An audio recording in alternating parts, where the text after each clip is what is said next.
Yo, what's going on, baby? Give me just a few minutes. Start hitting that like button, subscribe to the channel, share the show with everyone you know.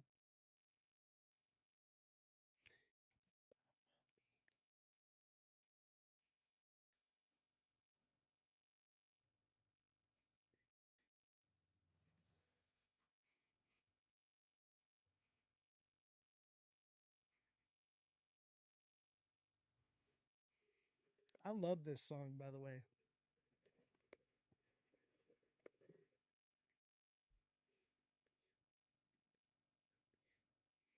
You drop the bomb on me. I don't even know if this is appropriate right now with what's going on in the world. Maybe this isn't the best song to be listening to right now, but it's so good.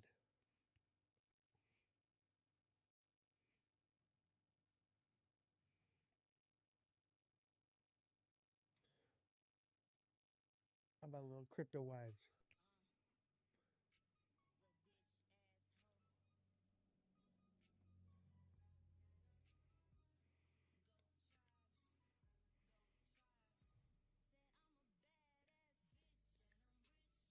I'll be right back, chat.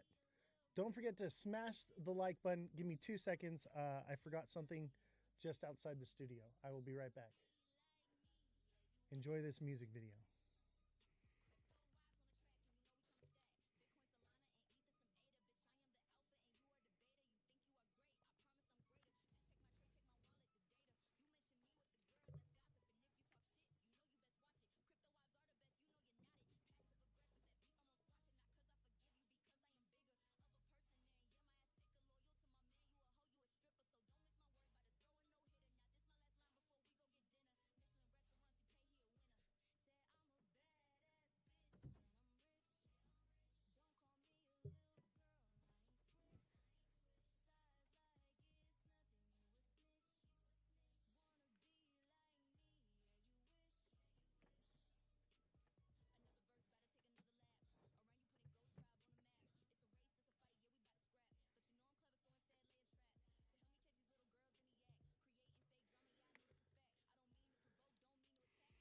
All right, I'm back.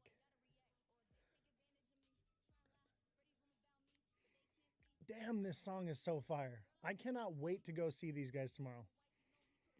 Right? The neck tattoos are sick. I kind of want to get a Goat Tribe neck tattoo now. I'm going to go see these guys tomorrow. I will be in San Diego. If you guys want to come out for a meet and greet, I will be in San Diego. The location is posted in my Discord. So if you're not in the Discord yet, make sure you click the Discord link in my bio and you join the Discord, baby, because that's where everything's happening. Everything is happening on Discord. How awesome is that song? Let's see, what else do we got here? That song is so sick. I feel like one more time. Chat, do you want to hear it one more time? I kind of want to hear it one more time. I have the other one, though. Let's see here. Maybe I can pull up the channel. Let's listen to one of the other ones. What else you gonna do, right? Man, that song was fire. All right, let's get to it. We can still, let's do some music still, right?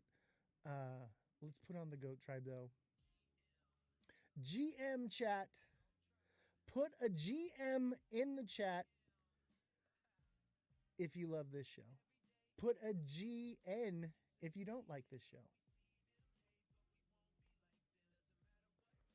I guess we should pull up the charts, huh? Let's take a look at the charts.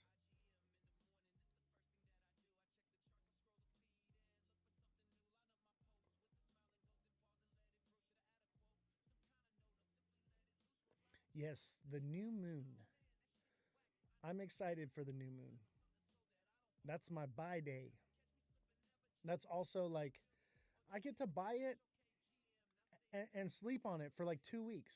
I don't have to even look at it, and I know exactly what day I'm going to sell based off the moon cycle. There's no guesswork in it. It's you just being busy it makes it easy. What's up, Miss Evie? How you doing? Good to see you. Let's look at Ada. Hey, hey. What is going on? Good to see you. Everybody put a GM in the chat. GM. So I will be hanging out with the Goat Tribe tomorrow. I may or may not do a live. Maybe I'll do some recording. Have not decided. I'll probably bring some media equipment with me. I'm taking the Corvette, so I'm limited on space because it does have a trunk. However, the trunk is full of subwoofers. So I am doing quite well, Miss Evie. Thank you for asking. Oh, man. We are getting close to the bottom here. We could potentially get another slight move up and then another run back down. Let's look at Bitcoin. How's it going? Haven't been live in a while. I've actually been live the last couple days, but I am back. So I took a vacation, some free time to myself, get, locked in on a few things around here. Feels like we haven't talked in forever. Yeah, it's been a minute. I mean, I've been busy. I've been, just like doing my life, I dedicated the last 9-10 months of my life to this camera right in front of me. And I was ready for a little break, Look at that. We touched right at 88. That's beautiful. That's a good sign for Bitcoin to go up. It doesn't mean that it won't go down. Maybe things are about to take off in a couple days. Moon cycle. This is the last harvest moon. Okay, if you know anything about the harvest is where you collect everything you've made for the year, right? So this moon phase right here is the last harvest moon. Okay, therefore I believe that our last chance of getting any decent pump will be this moon. This is the moon I've been talking about all year long. How are we looking for December? Are we cooked? I think we might be cooked unless this moon sends us up on some crazy skyrocket, right? We're going to have to wait and see. But I would say today and tomorrow is your buy day, right? It could have been yesterday. I like to wait and see to see if, it gets one more last little dip. It never lines up perfectly, right, with the moon cycle. Let's pull it up here on the indicators. Let's put on the moon phase. And if you don't believe in moon cycles, there's literally an indicator for it. And look at our bottom is right here on the new moon, okay? I think the new moon actually started a couple days ago. Like it lasts for like a couple days, right? So I would say today's the entry point, the buy day for either, on Bitcoin, maybe it goes to 98K and then back down and it's cooked. Or it goes past and it starts working its way up for a new all-time high. I doubt that that's the case. I think what's going to happen is we're going to go up here to 98K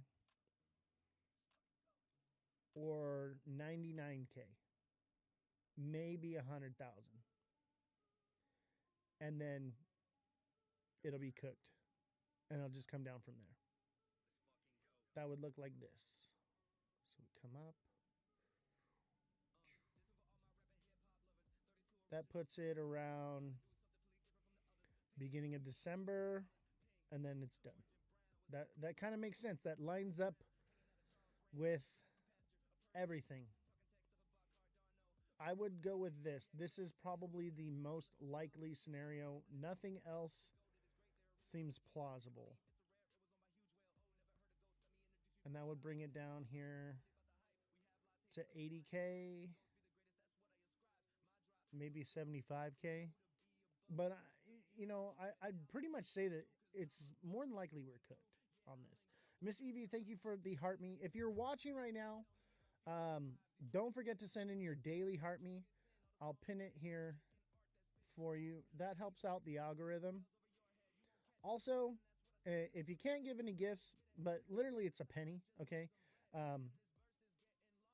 But if you can't give any gifts, totally understand. I've made 1 cent, all right?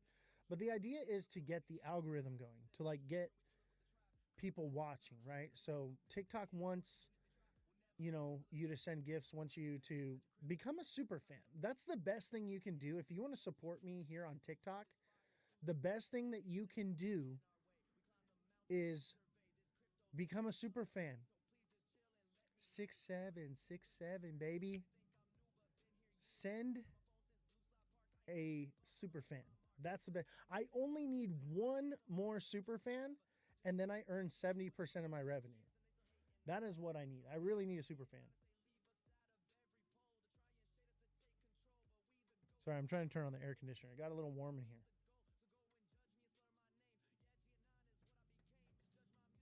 There we go. It's on. Yes, we have air conditioning. It got warm in this room really quick. Once you turn the lights on and the equipment and everything, boom, this room warmed up. I feel like we need a light show though.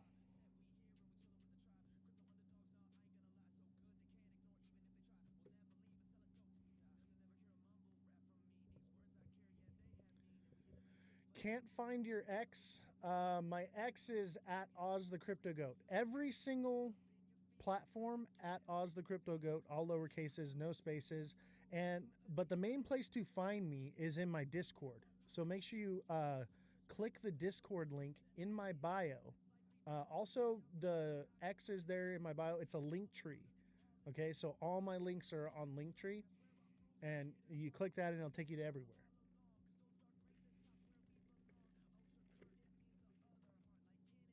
So how are we doing, chat? Are we feeling like at least mildly bullish? I feel mildly bullish right now, cautiously bullish right now. What are you feeling? What is the consensus? Because if everybody keeps saying we're cooked, we're cooked, we're cooked, I'm going to lean towards bullish, right? So I'm bullish right now. Maybe I should have the green light on. Look at it. The green light is on, baby. Green light is on. We are going up. Right now is buy time, baby.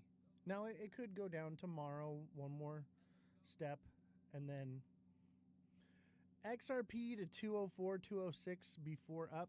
Dude, you said in Discord today that XRP was $92. I cannot listen to or believe anything you say, bro. Yes, the green light is on. That is a buy signal. The green light is on, ladies and gentlemen. You know, I'm tempted to put in a buy order right now. The question is what do I want to buy?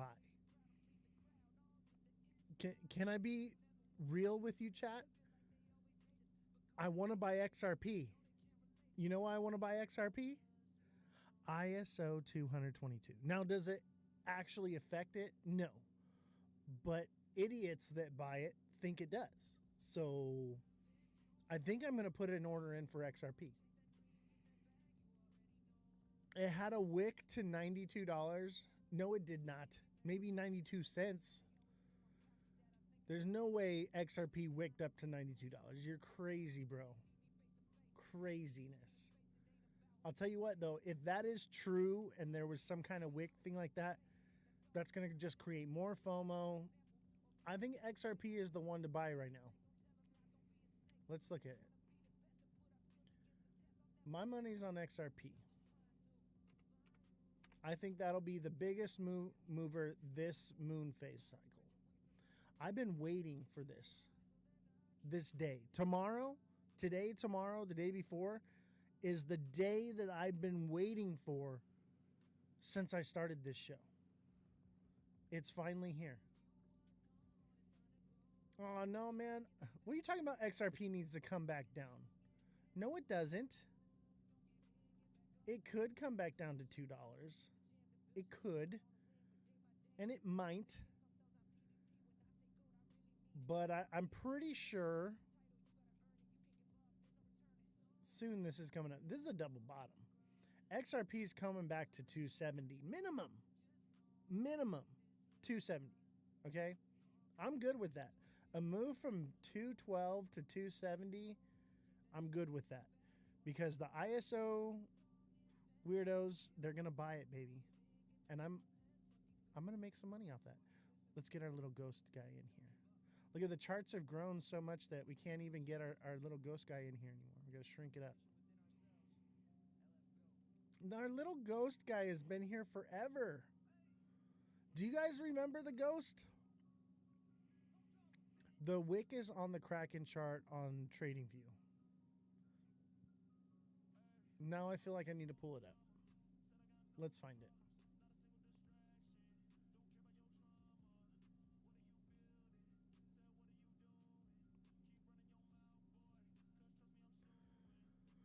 Let's see. XRP on Kraken, you say. Ripple US dollar on Kraken? This one? There ain't no wick, bro. You're tripping, bro. Zoom into the 1 hour.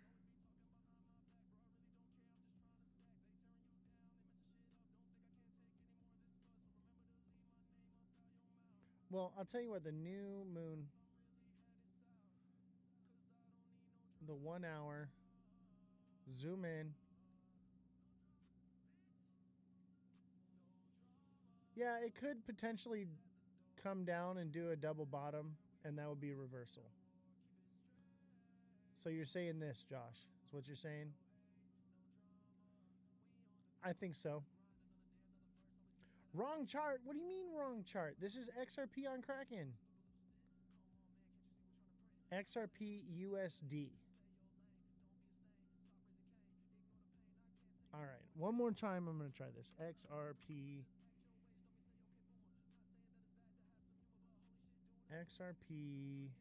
on Kraken. Yeah. Is it this one right here? Ripple US dollar? That must not be it.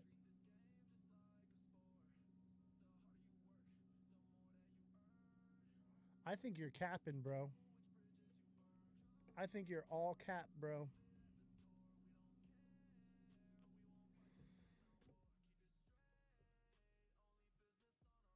I don't even see it.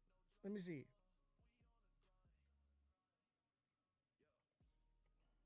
I don't see it, bro. I call cap.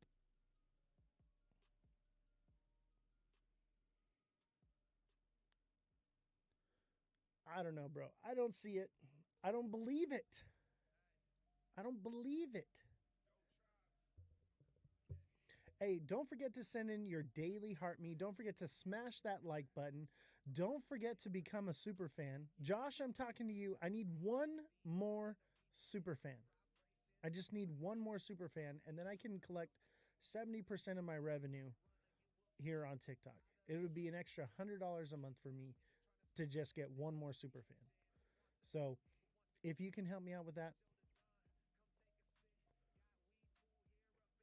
And we need the likes, baby. We need to get more viewership, right? So I need you guys to be hitting the like button. I need you guys to send in the heart me's. I need heart me's. I need some kind of gift or something, because the algorithm is just like lacking right now. Like, we have to surpass the last live, and it was only like 17 cents. I made 1 penny today, right? Like, I just need like 50 cents, and then things will get better. But we have to like build upon what we're doing, otherwise we just kill the algorithm. So I need your guys' support right now. I need one more super fan. I just need one more super fan. What's up, bro? How you doing, TikTok seller? Good to see you, bro. Thank you for the Heart Me Revolution. Thank you for the Heart Me. Jesse is in the house. Jesse, are you coming back to the show? Everyone keeps asking me.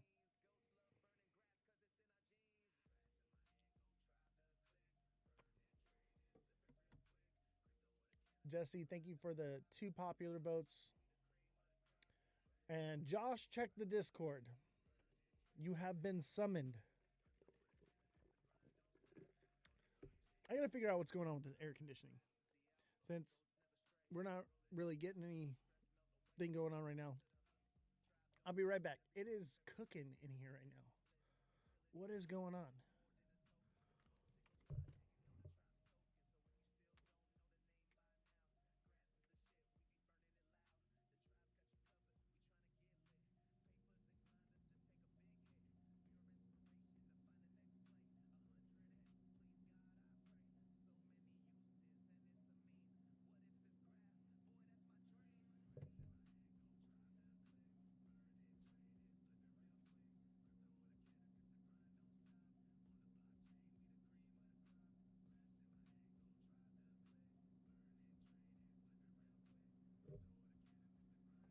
All right. I think that fixed it. Josh, go live and show us all what you're talking about. Jesse says, it's the holidays. I have a million kids to crochet for. Got you. Jesse's busy right now, but you'll be back eventually, right? You gonna come back sometime? Because we misses you.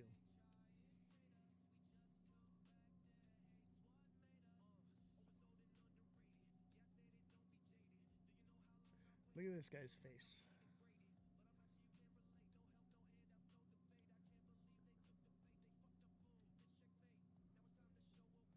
Where's the music coming from?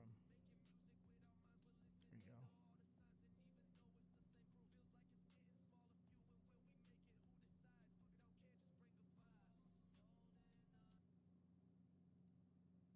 Let's see here. No, now I lost. What is going on? Okay, we're going to listen to this one.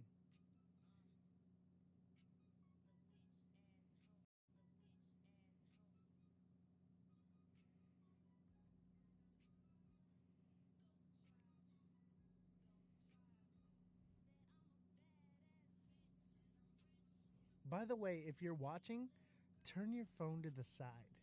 You won't regret it. So if you're watching with your hand and your phone, just turn your phone. Is yours lagging? You know what? I think that's why viewership's so down right now. Oh, I know why it's lagging. There's internet outages all over the world right now.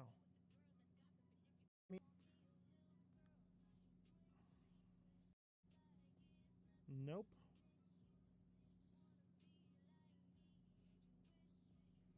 Nope, Jesse, you did not send me the article I was going to talk about today. I had a news story. It's unwatchable. That's what's going on. That's why nobody's viewing right now.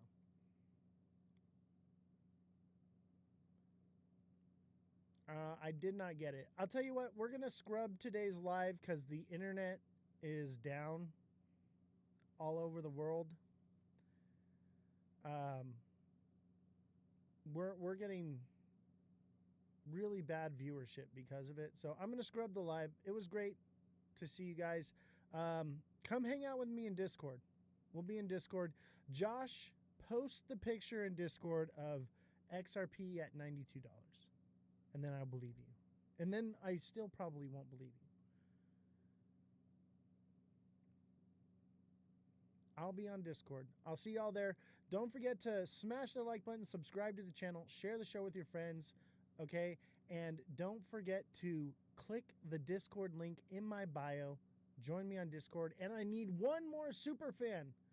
I just need one more. One more super fan. Josh, I know you can do this. Josh, we need you, bro. We need one more super fan. I believe in you. You can do this. This is the only thing I'm ever going to hound you for support. I need one more super fan like my life depends on it. Just one more. Just need one more. So if you can help me out, much appreciated. All right. I guess not. Josh, you're so cheap. Why are you so cheap? I get it. You lost a lot of money on XRP. I get it. I need your help, chat, though. I need one more super fan. I'll do it later. I need it now. I need it today. I need it today. Got to connect your card. All right. I believe you can do it later on while I'm not live. But much appreciated. If anyone can become a super fan right now, I just need one. Just one of you to become a super fan, and it is going to help me out tremendously. Listen, everybody says so. They say this is the greatest podcast of all time. Everybody says so. They all come from all around and watch it. Okay? I just need one more super fan. TikTok seller, thank you for the heart me. Much appreciated. Oh, we need a couple heart me's too. We got to reach this goal. It stopped lagging. All right, good. We are halfway. We are halfway through our goal of heart me's. Jesse, if you're watching, if you could resend me that news article. Or at least tell me where you sent it to, because I have no idea where it's at. I have no idea. Because I didn't get it. Anyway, we had news articles. I don't know where they are. Jesse's not here, so I don't have it. Evidently, she sent it to me. Sent it to your main email. I do not have it in there. It is not in my main email. If you could resend it again. Oh, there it is. I found it.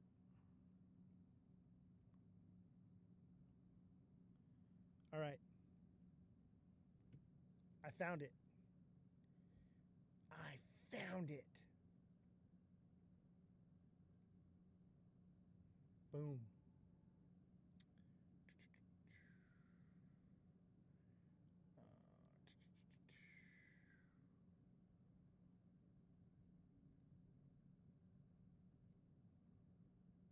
You know what? I completely forgot to record today's live.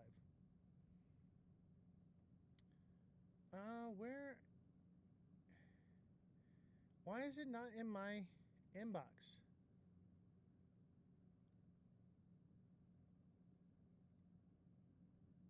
There we go.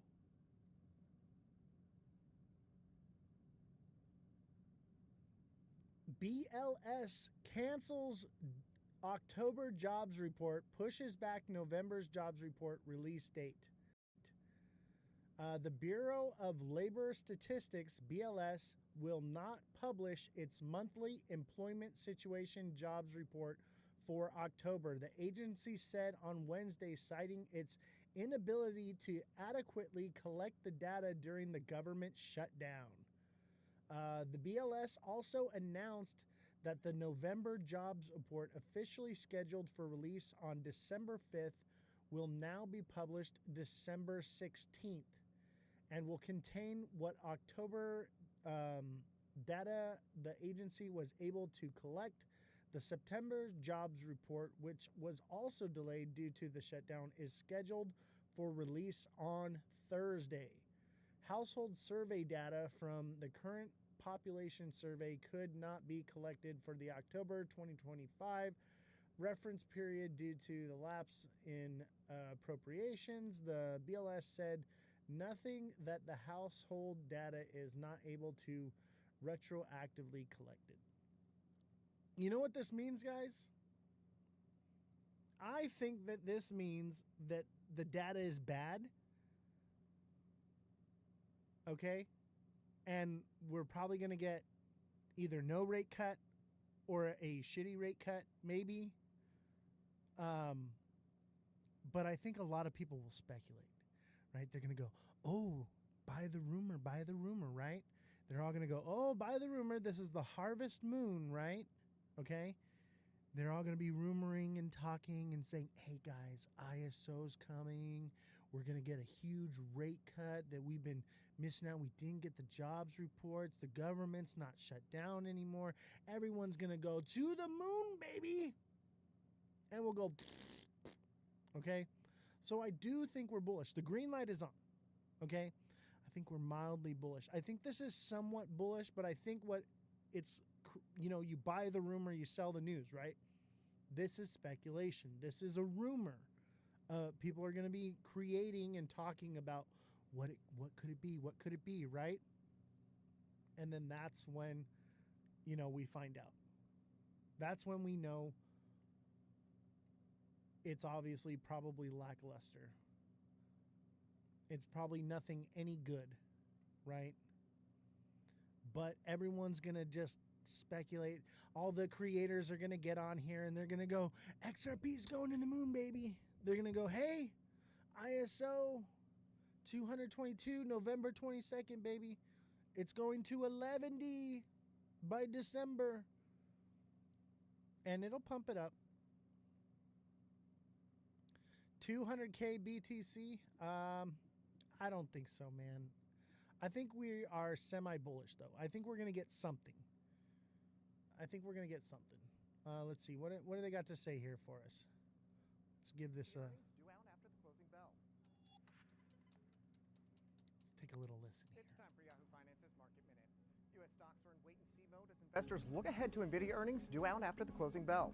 Some breaking news on the economic front, however. The U.S. Bureau of Labor Statistics confirmed the October jobs report will not be released. The November report will be delayed to Tuesday, December 16th, which will be after the Fed's December decision. Plus, crypto exchange Kraken has filed confidentially for a U.S. IPO. The company didn't disclose details of the offering, including size, valuation, or timing. Kraken offers trading for digital assets as well as traditional assets like fiat currencies and U.S.-listed stocks. And private credit firm Blue Owl has scrapped the merger of two of its private credit funds. Scrutiny over potential investor losses from the move sent its shares tumbling. And that's your Yahoo Finance Market Minute. For more on what's trending on Yahoo Finance, scan the QR code. BTC is going to 200K, you say? I think those are rookie numbers. BTC is going to 11DK, guys. 11DK, you heard it here first. All right. Bitcoin is going to 11DK.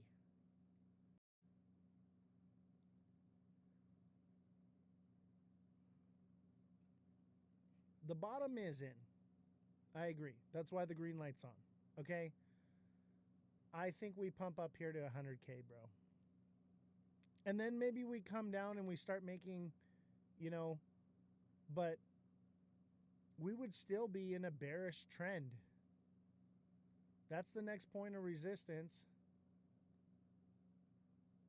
That's what we're looking at. We're looking at by December 2nd-ish, December 5th. That's when the new moon is, right? Or the full moon, excuse me. That's when we hit the top and we come back down. Nothing lines up with the time frame. Nothing lines up with saying that it's going to 200K. There is no indication whatsoever. Mike Tran, please tell me, what do you have? What information do you know that is telling you that I'm wrong?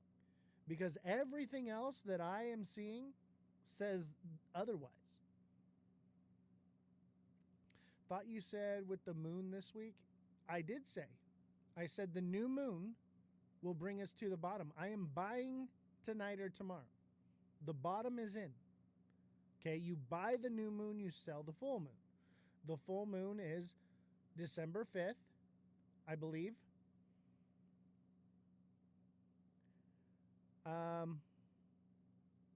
Are your comments going through? You can't unsee the candles once you see them. If you know, you know. Exactly. Sorry, brother. I didn't get to your chat just yet. Sharon, thought you said W the moon this week. Okay. I don't know what that means, but let me explain the moon cycle to you, okay? You buy on the new moon, you sell on the full moon. The new moon is tomorrow, okay? And technically, the new moon starts like a day or so early, right? That's where here, the bottom. Okay, new moon is in, and then we get a full moon, but that would take us up to resistance here at 100K, unless it just skyrockets from there. But you have to understand, Christmas is coming up. There are so many people that bought and have been holding all year and have been holding to make $20 that are going to sell, and it's going to bring the market back down. And that's usually what happens is around December, it's over. Okay? So there's no indication that Bitcoin is going up to a new high. And I will explain this to you right now. Okay, so let's pull up gold.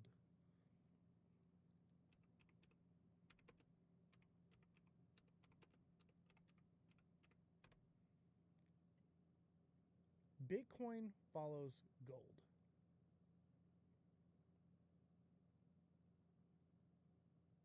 Okay? Gold is a double top and coming down. All right? Which indicates that if gold is coming down, so is Bitcoin. Okay? Also, the dollar's strength index, right? So the US dollar is strong. So when the US dollar is strong, Bitcoin Bitcoin and crypto go down. Okay? When the dollar is weak, gold and Bitcoin and crypto go up. Okay? The dollar is too strong. There was no indication whatsoever that points towards crypto moving up right now.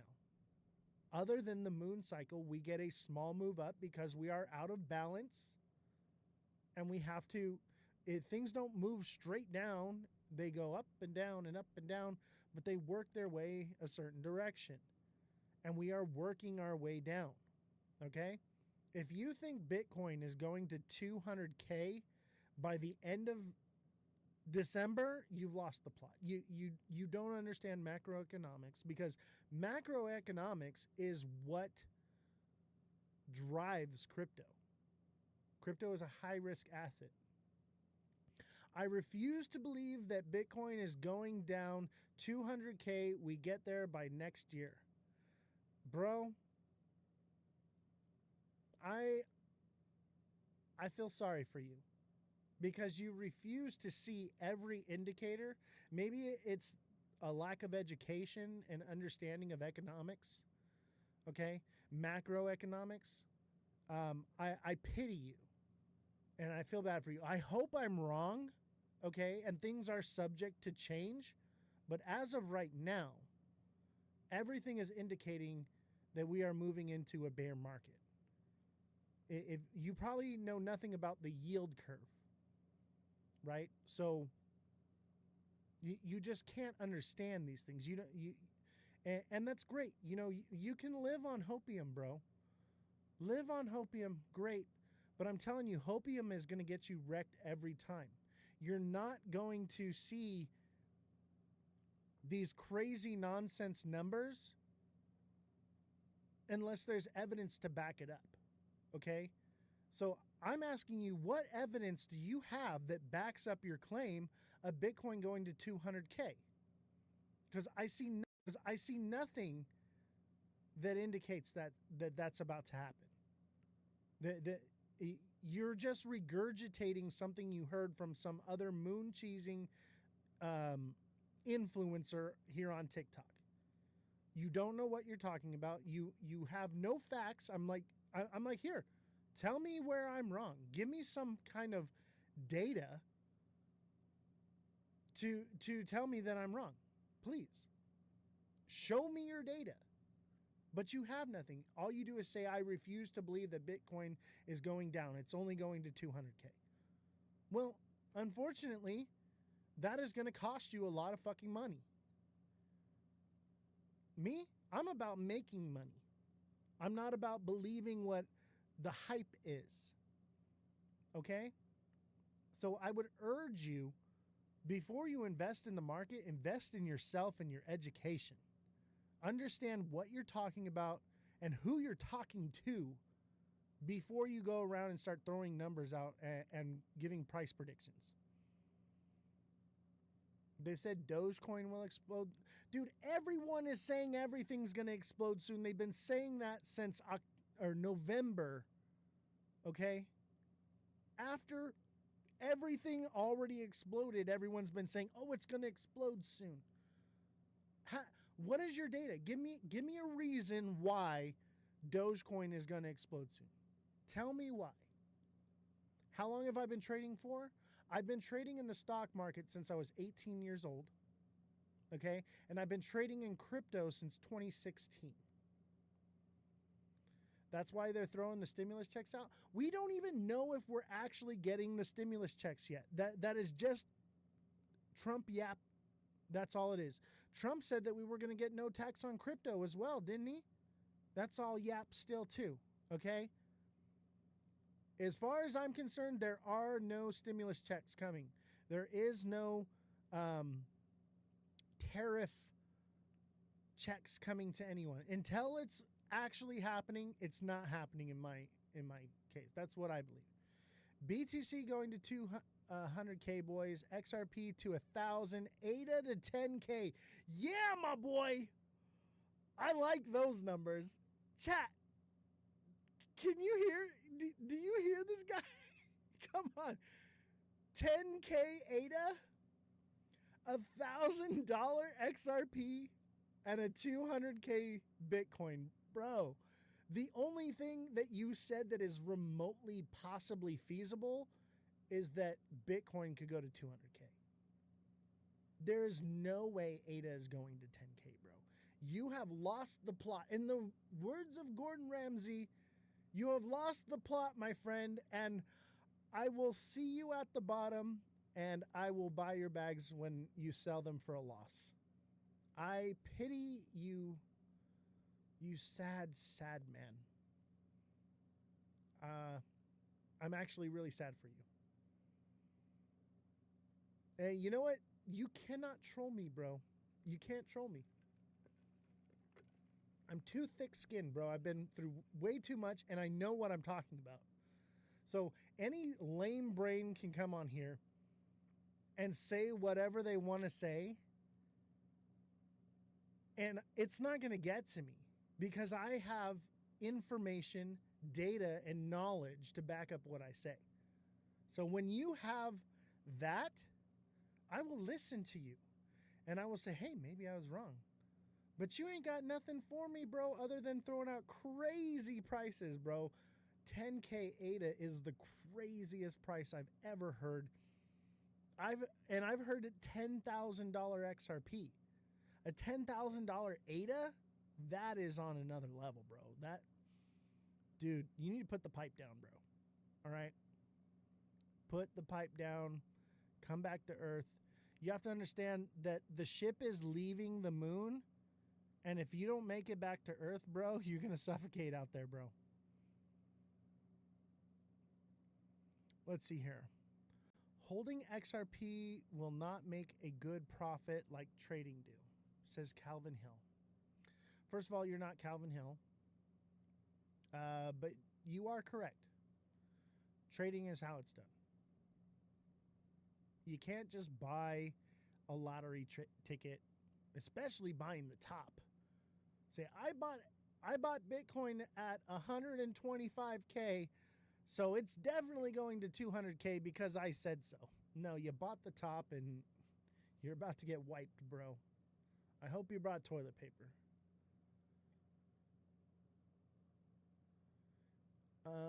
He just typed it backwards, Oz. I think you're right. I think he meant a $10,000 XRP and a $1,000 ADA. Either way, those are still crazy fucking numbers.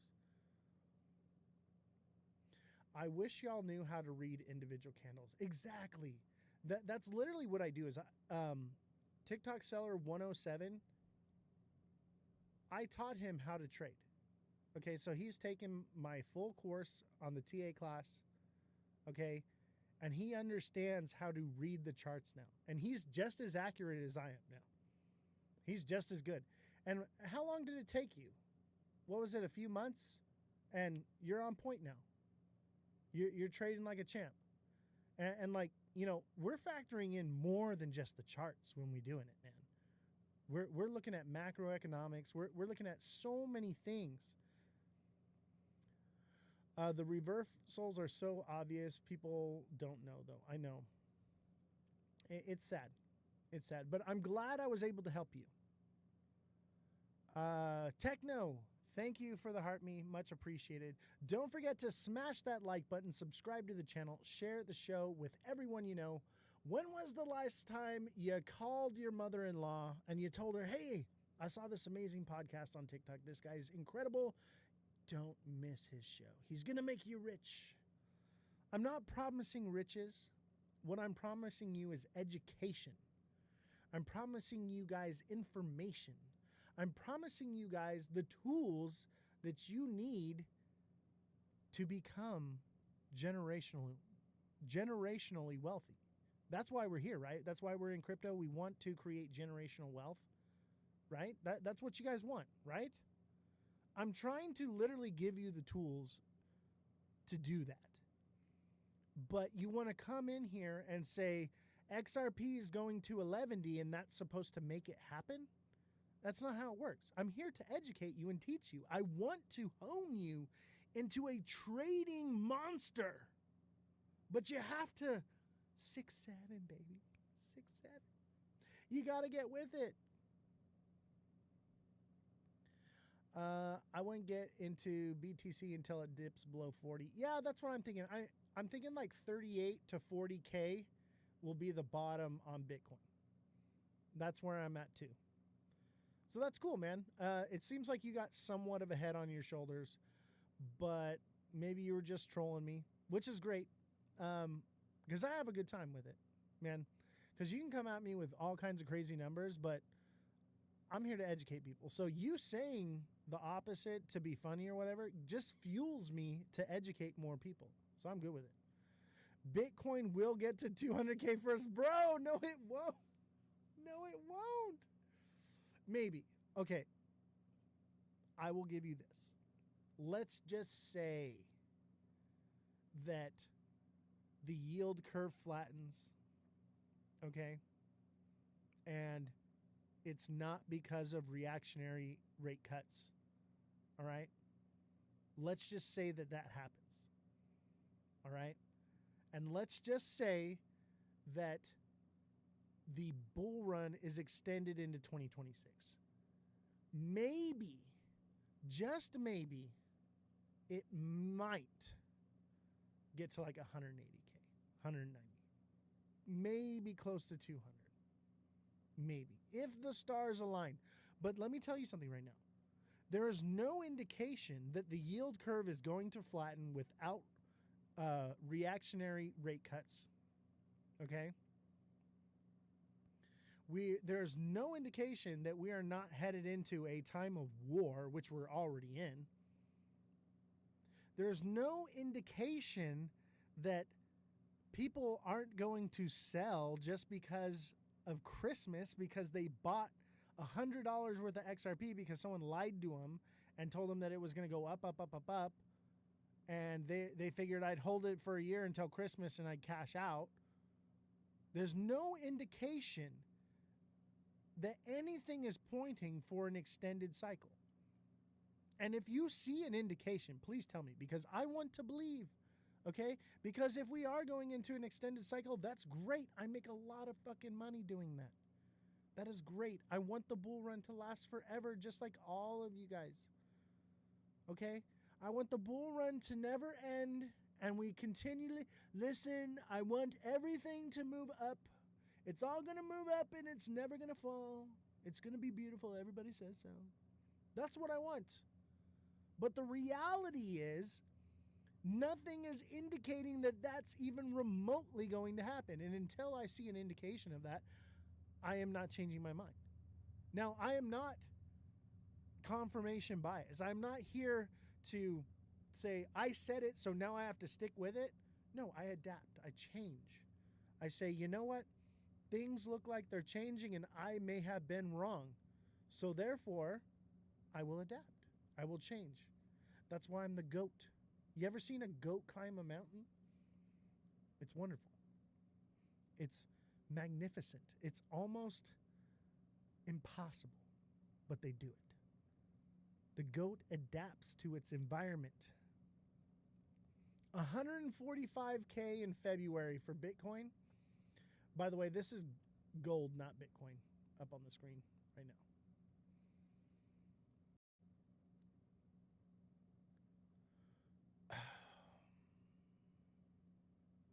I just wish it was easier to educate you guys. I wish everyone would just listen to me and I didn't have to convince them. It would be so much easier. But those of you who have been around for a long time, a lot of you were not convinced, right? A lot of you were not convinced when you first met me. You were listening, but you were listening a bit, but you didn't quite believe it. But as time went on and you saw that I was right, time after time after time, eventually those people woke up. But if you have such a strong confirmation bias that you cannot believe that there is no way that some crazy influencer that has everything to gain by the market being pumped up by your bag so that they can sell out from underneath you, to listen to everything that they have to say, but you can't listen to the one guy on here that's trying to help you, the one guy that's not trying to force feed XRP and cram it down your fucking skull. I'm the only guy up here. I mean, there's a couple of them. There's a couple, okay? But pretty much everybody is just spoon feeding you nonsense.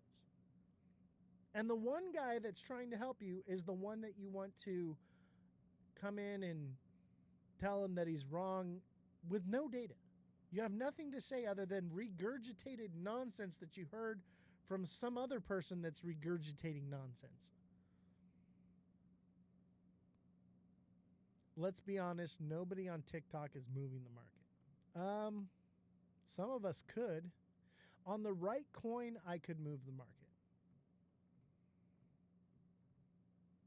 Spoon feeding them lies to make what? Influencers money. Exactly.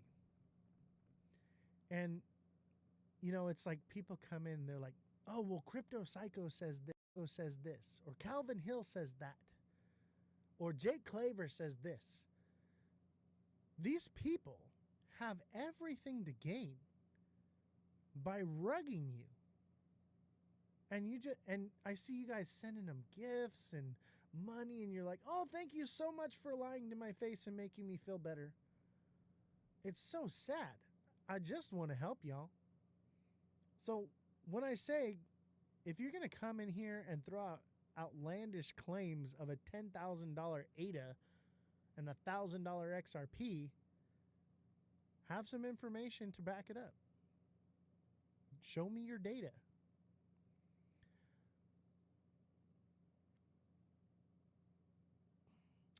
Zach Rector. I think I know him. If it's, let me pull him up real quick. If it's who I think it is, I just actually had a meeting with him. If it's who I think it is he the guy? I'm bad with names. Zach Rector. Nope, that's not him. Oh man. Zach Rector. Ooh. Can I just call him Zach Rectum? Jeez Louise. Zach Rectum told me so, so therefore it's happening, guys. Mr. Zach Rectum is going to shove XRP so far up my rectum that it's going to come spewing out my mouth. Jesus Christ. Y'all are crazy. I hope you didn't talk to Zach. No, I did not talk to Zach Rectum. I was thinking of a different guy. And he's actually good. Now he's a little bit of a, on a different level with XRP, but he's not an idiot. He actually has data to back up some of the things he says, but he's not. Also, a lot of us are just speculating, and I get it. We can speculate on all kinds of things, but for me, I'm looking for real hard data.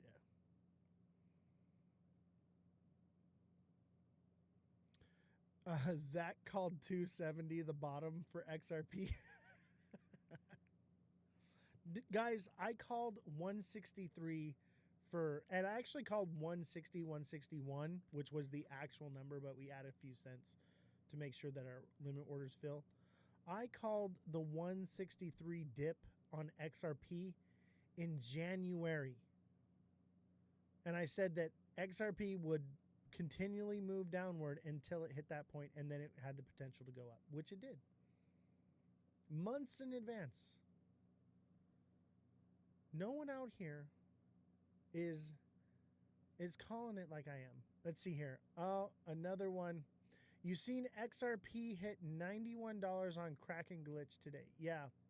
You know what? I think that those things happen to create FOMO. It's right before the ISO thing. They got to create more FOMO. So what now, Guru?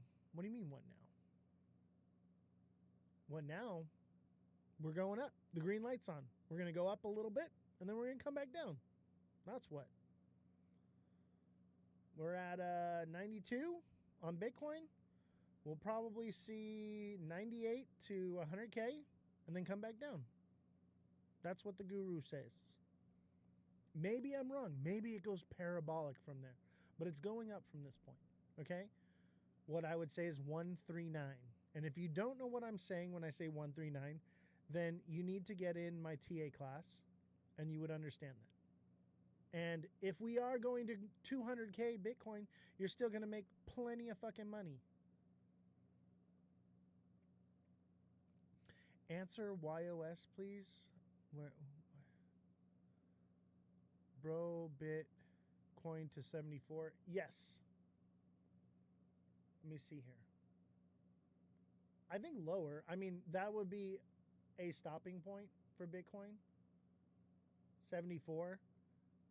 But here's what you need to understand, okay? If Bitcoin does go down to 74K, you know what you're going to see? You're going to see this. It's going to hit. It's going to shoot up. It's going to stop here around 100K and then come back down, and it should break through. It should break through here, or at least stop at like 50K, maybe 45K. But that would be a head and shoulders reversal, and then could potentially from there come down more. This is possible. This is not unreasonable to see right here, especially the fact that it's pretty much a triple top at the head. That's an indication of a strong hard move down, a move up that will be weaker, and then coming back down, which builds a head and shoulders. I don't think Bitcoin's going to zero. I'm just saying, look at. Let me see if I can get rid of this here. Look at. It comes up, it goes down. It comes up, it goes down. It goes up,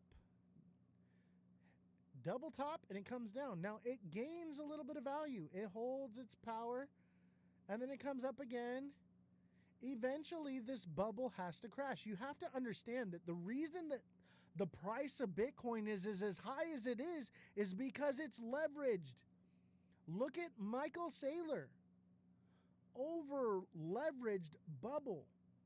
Eventually, that bubble has to pop. Look at Bernie Madoff, okay? If you don't know who Bernie Madoff is, Google it, okay? That is what we're looking at here. Eventually, the bubble has to pop because it is not real money sitting in the market. It is debt. Debt is keeping the prices up. That's why you're seeing these crazy liquidations, because you're seeing more people trading with leverage than you've ever seen in crypto history. You're seeing more liquidity spread out off of all over the place in crypto like we've never seen before, because there's so many projects. This is different than anything we've ever seen. The bubble will pop. This is just like the dot-com bubble. You want to buy in smart money. TikTok seller says, invest that bottom part. Y'all make millies each time. Just do it for the love of God. Oh, I love that, bro. That's awesome. There is no bubble. Oh my God. Show me your data. Tell me how there's no bubble. Give me one piece of factual information that says that there's not a bubble. You crazy. You are an angry man tonight. I love it. Gotta pour more fuel on the fire. I mean, I'm not even angry. I'm happy. We are nearing the 9th inning. We're in the bottom of the 9th right now. Okay? This is it. How's your super bullish SXT going? Dude, I was bullish on SXT until it hit 10 cents. And I said, okay, we're going to get out of it and buy the bottom. But SXT, I said this from day one. SXT is in accumulation for the next cycle. If you're looking for something to buy and hold that could potentially go to dollars, this is the time to buy it. Y'all are crazy. SXT is not meant for this cycle. It's meant for the next one. Why would I want to buy XRP at $3 when I can buy SXT at cents? And so people are like, well, I have the money to invest now. Where do I put it? You put it into something that's in accumulation. You buy it in a smart money zone and you hold it. And then eventually when the bull run takes off, it takes off. SXT was never designed to get you rich tomorrow. There's a place to secure your funds. SXT easily. If half of the people that follow SXT on X, just half of them invested $1, SXT could go to 50 cents. So imagine if half of those people that follow SXT on X put in $100. It could go to $5. It's literally that simple. But it's super low, so you want to buy it up while it's low, and eventually it will get its narrative, and it'll fucking take off. But it doesn't mean it's happening right now. This is investing. Buying lottery tickets like in XRP, buying Bitcoin while it's at its top is buying a lottery ticket. Okay? When you're investing into a project that you know is good, that you know is bottomed out, and you're going to hold it, that's what's called investing. It's not about getting rich overnight. It's not about getting rich overnight. Are you guys investors or are you gamblers? That's my question for you. I mean, I'm not angry. Bro, Justin, I'll tell you what. Justin, you know, I'm not even going to say that. I'm not even going to say it. That's how not angry I am. All right? I'm going to let it slide. I'm going to let it slide because you've been here for a quick minute. Not a long minute, but a quick minute. I'm going to let you go. I'm going to release the fish. It's funny how everyone hears what they want to hear. Everyone wants to hear what they want to hear. It doesn't matter what I say. You're always going to hear what you want to hear.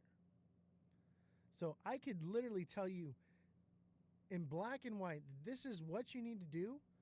But if you don't educate yourself and understand what you're doing, you're just going to hear, I'm going to get rich quick. Because that's what most people do. I hear you, Justin. You're good, bro. Super bullish on Sui. I'll buy a bag at 0.6, 60 cents, huh? I am pretty much, I'm going to buy today or tomorrow. I'm going to hold it for about 2 weeks. Then I'm going to sell it. And then I'm pretty much out of crypto until something indicates that we're not going into a bear market. And then when the bear market comes and we bottomed out and we pretty much flatlined, I'm just going to buy crypto for the next 4 years. You know, a few $100, maybe $1,000 every month, and just stack it. You know, for 4 years, that'll be millions. You just got to wait. Don't be trying to buy and accumulate something in the middle of a bull run. Just be patient and wait. Just be patient. You will get your chance. You have hacked on me a few times, so I had to give you some back since you're on fire tonight. Hey, don't worry about you. Don't worry about it, brother. I'm actually good. I'm actually really happy to be back on the show. And the trolls kind of ruined the show for a little bit. And so I'm ready to just give it back to them, you know. And I unblocked everyone that was blocked on my channel. Everyone I had blocked, I completely unblocked them. And I said, let them come. Listen, I don't care. Let them come.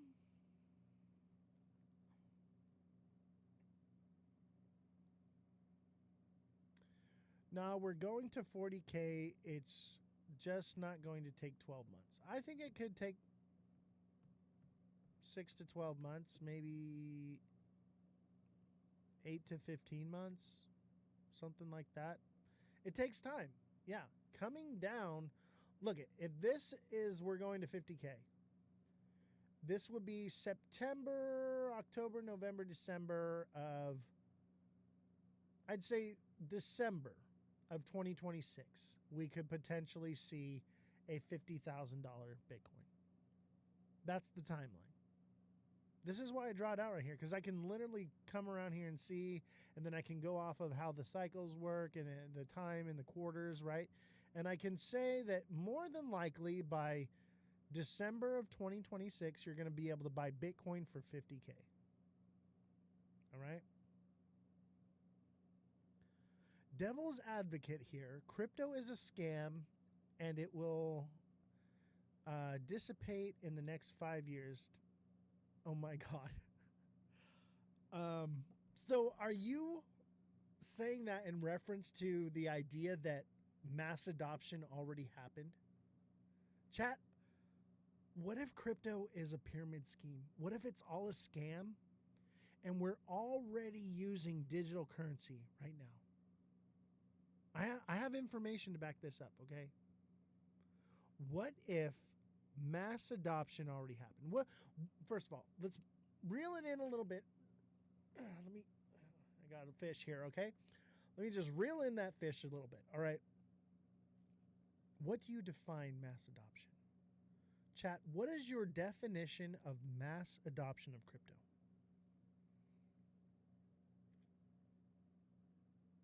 $200K by 2029. I actually think that that's a good prediction. A 200K Bitcoin by 2029, 2030 is a good prediction. I've been here so long, he repeats all his stories. I know, right? Well, we're just kind of getting back in the flow of things, right? We're getting back into it, baby. We got to get things rolling again, right? You got to get the flow. But there's so many people that haven't heard. You know, once we get through this bull run, everything's going to change. It's going to be so different.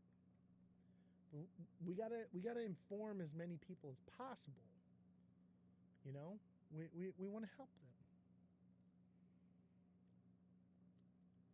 So, mass adoption, to me, is when people are using digital currency without them even knowing it, right? Using it on the back end, right? People using digital currency and they don't even know it. That's my definition of mass adoption, right? Some people are like, oh, well, institutions using it. Well, hold on. Even institutions have to be using it before daily people are using it on the back end without them even knowing, right? So, I'm talking about the end. Institutions are in, big money's in, everyone's using it, everyone around the world is using it, right? That is my definition of mass adoption. The entire world using crypto. All right? Now, what if I told you that already happened? What if I told you mass adoption where institutions and big time money players and daily, everyday people are already using digital currency to transfer money? What would you say?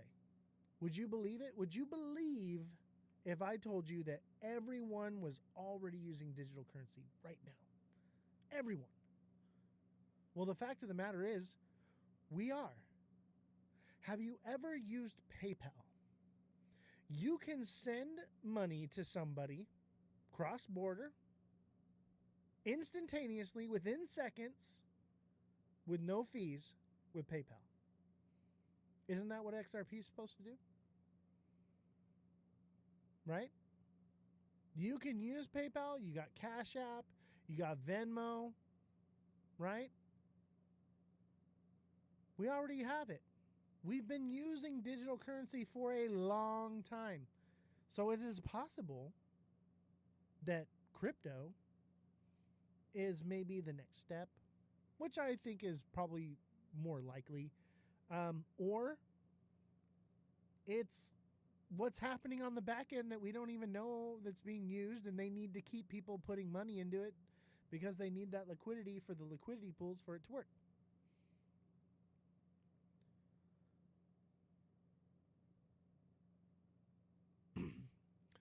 Uneducated people don't know Bitcoin is dropping because Satoshi Nakamoto is alive and finally selling. Okay, so let me clarify on that. You can track the old wallets. So there are a bunch of old wallets that are coming alive from the Satoshi era. Okay? Now, it's one of two things. It's either Satoshi Nakamoto has woken up and he's starting to sell off, right?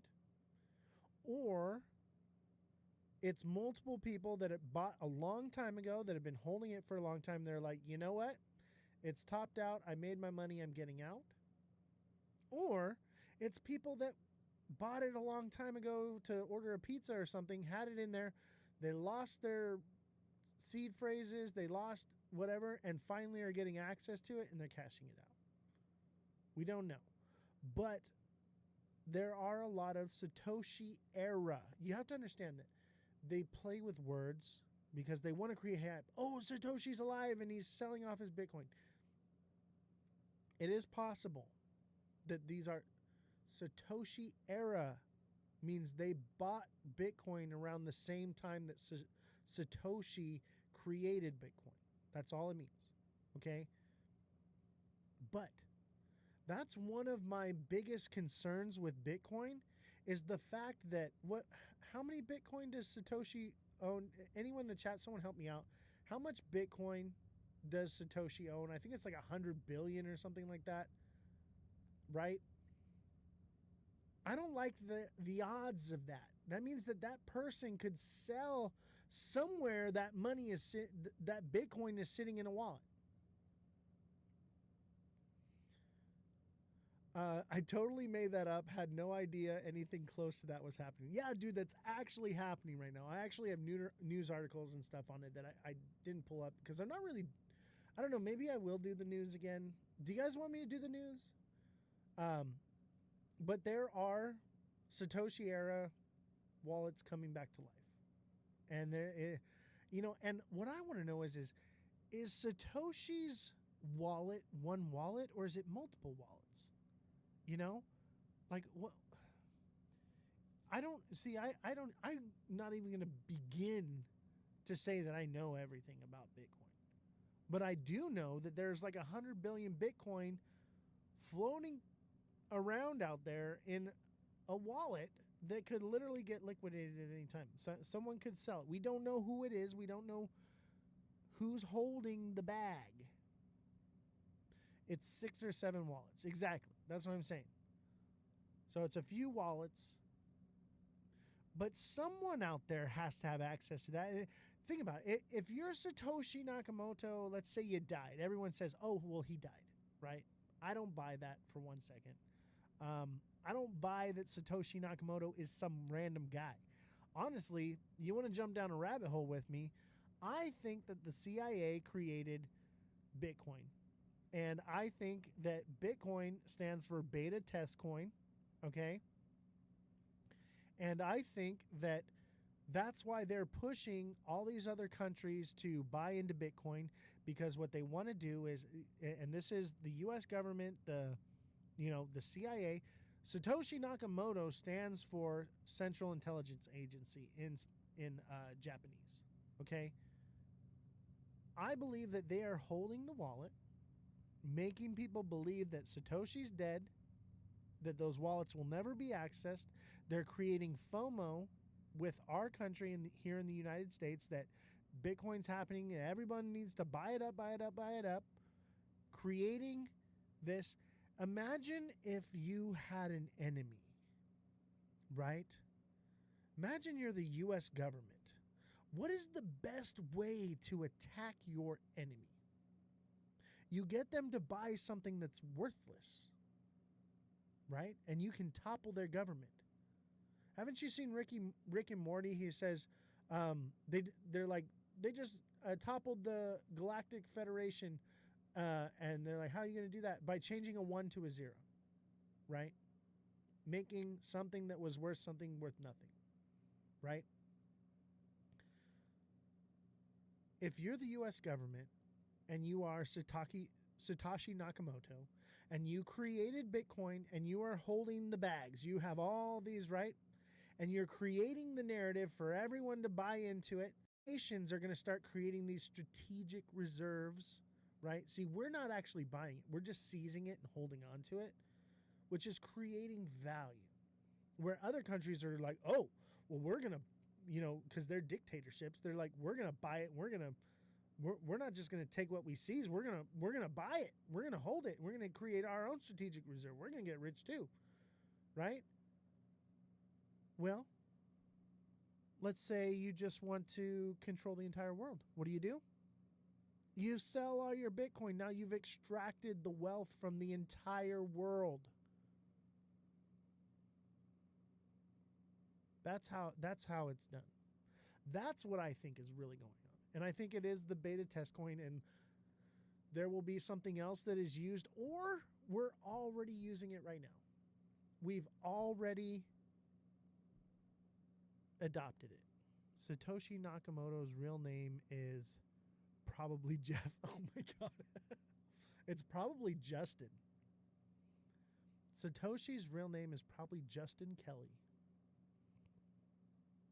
His real name is probably Ozthecryptogoat. Jake Claver just joined the live. Everybody give Jake Claver a hand. Jake Claver, thank you so much for the trolls that you send my way. I appreciate you very much. A round of applause for the biggest moon cheeser in the XRP community. Brava. Brava. You think Jeffrey Epstein is Satoshi? Maybe. I'll tell you what, I don't think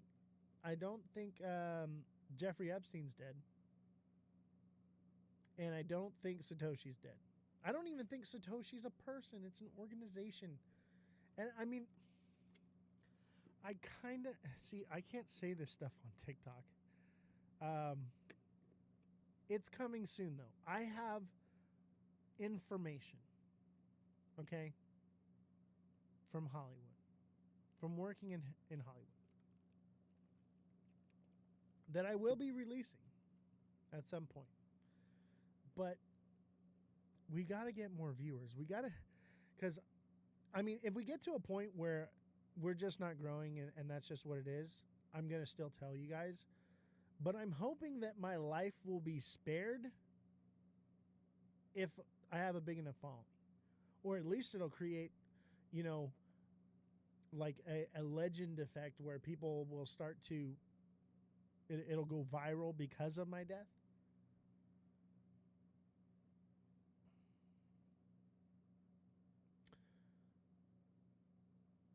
No, he's not. The film footage from the prison was tampered with. He's alive. I agree. There's like what, a whole like minute and something missing? A lot can happen in 1 minute, guys. A whole lot can happen in 1 minute. A lot can happen in 15 seconds. Yeah, there's no way. There's no way.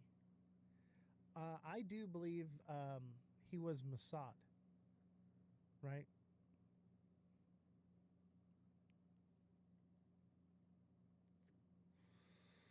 Oh, I needed that.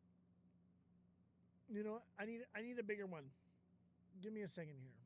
Let's see here. Let's do this here.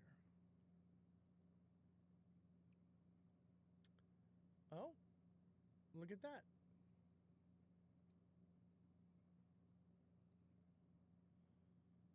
Let's see here. We need something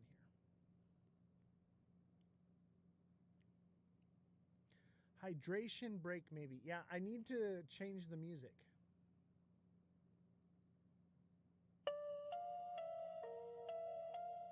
What is real? How do you define real? There is no spoon. What is real, what is human? This world got me questioning, consuming. Stuck in the matrix, feeling like I'm Truman. So upside down, disconnected from the human. But Morpheus is here now, you ready to go. The red or blue pill, you already know. Down the rabbit hole, we going below. Layers they can't see, I'm going to show you what is real, what is fake, take it slow. Been doing it for years and now I'm a pro. Fiat the fake, it's a sham, it's a scam. 2.3 trillion, a supply like goddamn. They print and they steal as much as they want. But old Uncle Sam, he's just runs a front for the shadiest scheme you've ever seen. Completely worthless, worse than a shit meme. Coin got us all stuck in the system. Crypto the fix, let me give you some wisdom. Bitcoin and Cardano use UTXOs. XRP and Solana for speed, I suppose. Assets that go up, not down overnight, but the system won't die without a big fight. That's why they delay, that's why they keep stalling, but nothing can stop destruction from falling. So let's quietly build and quietly stack. Let's exit the matrix, it's about to crack. Looking for the exit, but I'm feeling stuck in the matrix, just trying to make a buck.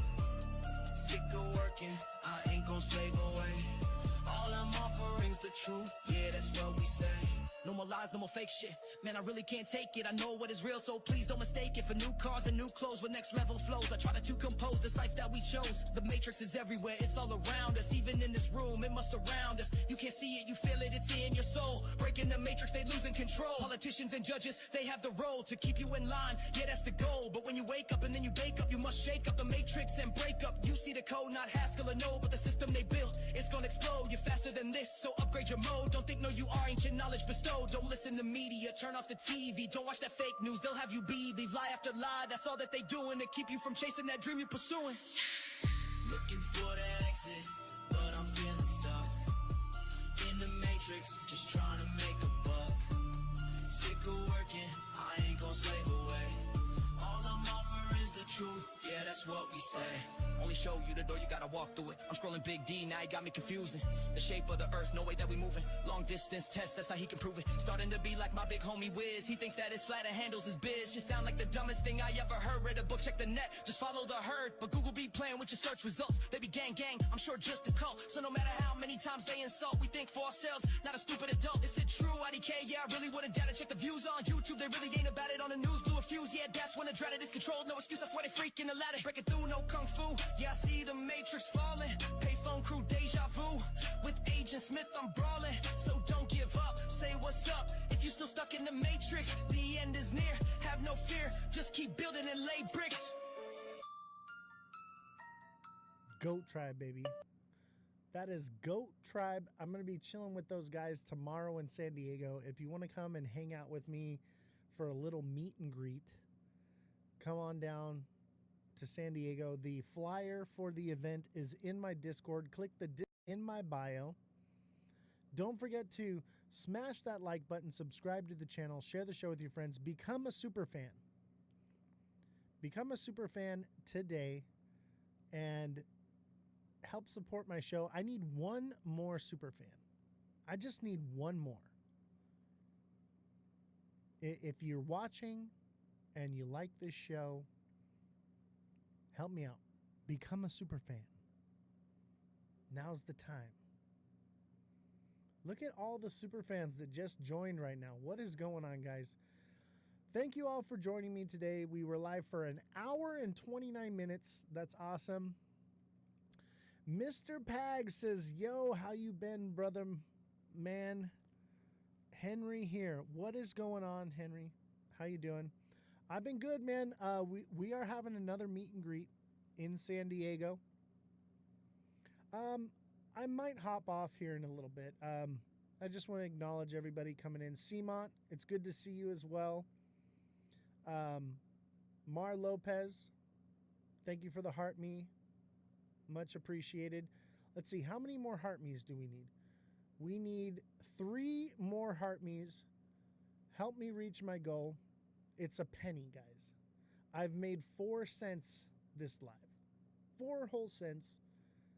Help me out because it helps the algorithm, right? It's all about the algorithm. XRP chart is a bear trap. I think that XRP could potentially go to like 204, 206, just like Josh said. But then up from there till about December 5th, we could potentially go up. AB Ryder, how you doing? Good to see you. AB with a heart me, thank you. We only need 2 more heart me's. Oz, did you see XRP go to $20? Somebody said it went to $92. It's not real. It's not real. They're creating more FOMO hype just before the whole ISO narrative thing. That's all it is. But I do think because of that, that's why I say like the thing to buy right now, in my opinion, is XRP. But that's a short-term hold, not a long-term hold. If you missed the live today, everything should be recorded and posted to YouTube. But we're back, baby. So if you miss me, we're going to be going live pretty much 5 days a week now. I'm going to kind of do it at my leisure, but pretty much expect Monday through Friday, 5 p.m., something like that, around that time, 5 p.m. Pacific Standard Time. If you want to come hang out with me in person, we are going to be kicking it with the Goat Tribe. All right? We are going to be hanging out with the Goat Tribe tomorrow in San Diego. The flyer is posted in my Discord. If you're not in my Discord yet, Vint, thank you. Vintnur, I think that's how you say it. Vintnur, thank you for the heart me. We need one. Oh, live goal has been achieved. Seamont, thank you for the heart me. AB, thank you for the heart me. We achieved our goal. If you miss a live, you can always go watch it on YouTube. It's recorded. Watch it there. But pretty much we're going to be back at it just like we were. I just need a little vacation, guys. I just need a little break. But everything's back and we're rocking. Jesse should be back maybe soon, like for like a cameo, and then probably after the holidays she'll be back. We'll see. We will probably do some pre-recorded stuff for the Rabbit Hole Show, and that'll all get posted to YouTube. The Rabbit Hole Show is not going to be live anymore. It's going to be recorded and posted to YouTube. So if you want to watch the Rabbit Hole Show, you got to get on YouTube. Every platform at Ozthecryptogoat, all lowercases, no spaces. If you are not subscribed to me on YouTube yet, please go and subscribe. It's absolutely free. All you got to do is go over there, hit the subscribe button, and yeah. And by the way, Vintnur, thank you for the 20 lives. Much appreciated. I need one person to become a super fan today. I need it today. I need one person to become a super fan today And I will start receiving 70% of my revenue on TikTok instead of only 50%. But I got to get one today. I need one, just one of you. Who's it going to be? Help me out. Become a super fan. I can't wait to buy Ada and SXT. I know, right? And we're pretty much there. We're so close to accumulation. I can't wait. I cannot wait. Thank you all for your overwhelming support. Wait, I'll gift it. I don't know. It mattered. Wait, oil gifting? I didn't know it mattered. Does it cost anything to become a super fan? It does cost. I'm not sure how much it is. But if you can, I think it's like $5 or $10, something like that. Might be like $8. I'm not sure. It's the new thing. So I used to have like 200 subscribers. I don't have subscribers anymore. It's super fans. So I lost all my subscriptions. So now I have to build up my super fans now. Give me a second. I can't type. Are you talking about gifting a super fan to someone? I don't know if you can do that or not, but that would be awesome. I only need one. I don't know if you can. The whole super fan thing is new. I do not know, but we only need one more today. And I think you can only become a super fan during a live. You still see a lot of the old ones. When I go into my app, it says I have 0. So they may be just, yeah, I don't have any subscriptions. I do have a few super fans though. Someone sub, it won't let me gift. Yeah, I don't know. I don't think you can gift a super fan. So if somebody wants to become a super fan, that would be much appreciated. I need it today. Just tried, it's not letting you. Oh, I believe you're already a super fan, Seamont. Seamont, you are already a super fan, that's why. Little bitch asshole. Go tribe. Said I'm a badass bitch and I'm rich. Don't call me a little girl, I ain't switch. Fries like it's nothing, you a snitch. Wanna be like me, yeah you wish. Crypto vibes on the track and you know we tryna stack. Bitcoin, Solana, and Ether, some ADA. Bitch, I am the alpha and you are the beta. You think you are great, I promise I'm greater. Just check my tray, check my wallet, the data. You mention me with the girls, that's gossip. And if you talk shit, you know you best watch it. Crypto wives are the best, you know you're not it. Passive aggressive, that beef I'm gonna squash it. Not cause I forgive you, because I am bigger of a person. And yeah, my ass thicker, loyal to my man. You a hoe, you a stripper, so don't miss my word. About to throw a no-hitter. Now this my last line before we go get dinner. Michelin restaurants, he pay, he a winner. Said I'm a badass bitch and I'm rich. Don't call me a little girl. Come to San Diego and hang out with me and the Goat Tribe tomorrow. We're gonna have a blast. Another verse, about to take another lap. Around you putting Goat Tribe on the map. It's a race, it's a fight, yeah, we bout to scrap. But you know I'm clever, so instead lay a trap. To help me catch these little girls in the act. Creating fake drama, yeah, I know that's a fact. I don't mean to provoke, don't mean to attack. But can't take anymore, boy, I gotta react. Or they take advantage of me. Try and lie, spread these rumors about me. But they can't see, that bullshit sets me free. Girl, I decree you gone, you better flee. Yeah, I'm a wife, you know he put a ring on it. Big ass rock sold, NFTs until the profit headed to the bank. Got more to deposit, Goat Tribe to the moon, yeah, we bout to rock it. Said I'm a badass bitch and I'm rich. Don't call me a little girl, I ain't switch. Size like it's nothing, you a snitch. Wanna be like me. Thank you to everyone that gifted today. Thank you to everyone that became a super fan. Thank you to everyone that joined and watched and hit the like button. Don't forget, tomorrow in San Diego, I'll see you there. Hit the Discord link in my bio and join my Discord, and you can find the flyer there, and that's where we'll be. We will be there tomorrow. Hope to see you all there. Have a good night.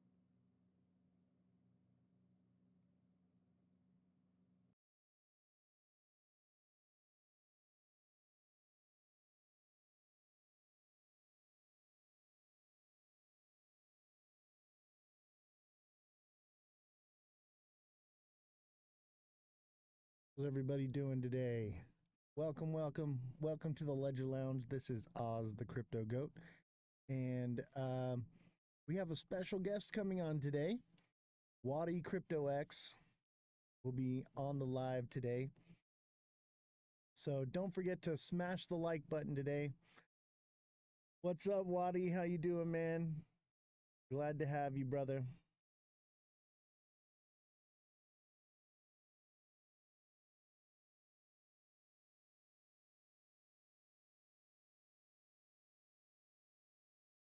Let's see here.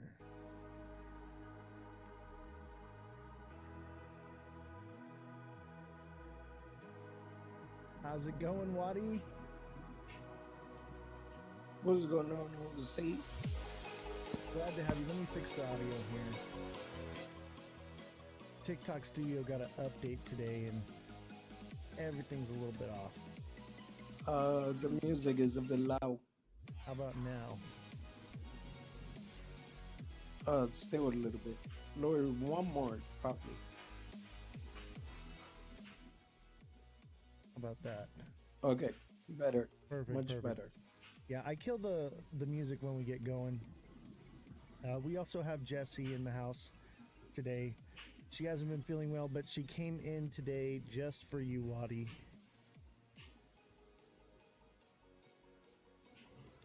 Okay. It's So OC, do you prefer me showing my face or? whatever you I want. mean, man. either way, I don't mind. Whatever you want. Ball's in your court. Okay. You see.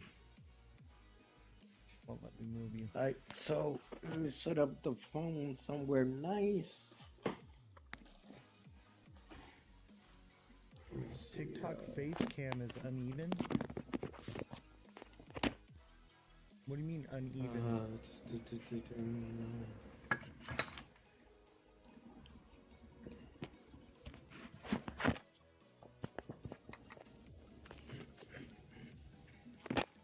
What do you mean, TikTok seller? It's uneven. I'm gonna get that fixed for sure.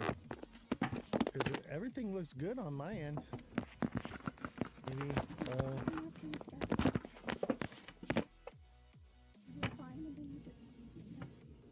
Oh, that's weird.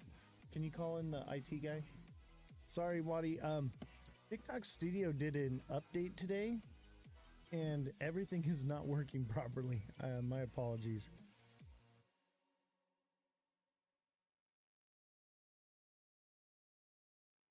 Smash the like button, everybody. We're working on Yeah, the... all good. Yeah, I did see the update today to TikTok Studio, so no Yeah, so- worries.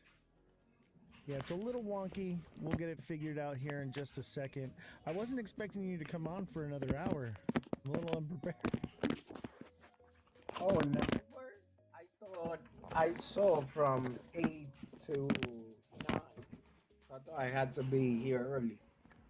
Oh, no worries, man. Yeah. Do you show him the problem? Okay, hold on. Right? What the heck is going on? Does that fix it?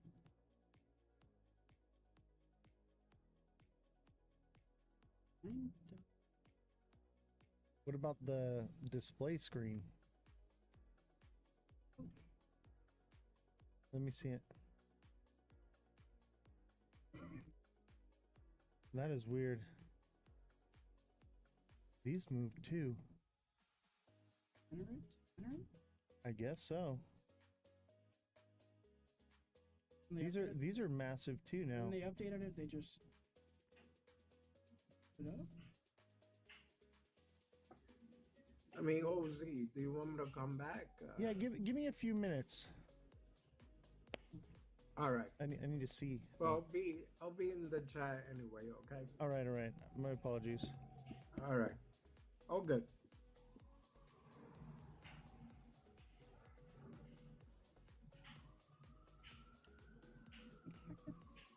This is why I want my stream keys.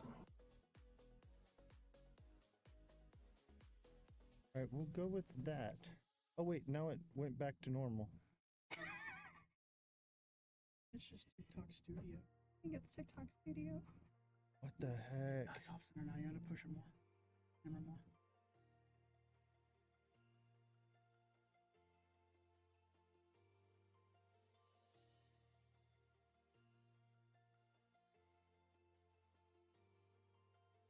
What the heck is going on with TikTok Studio? That's why I usually because it's Studio.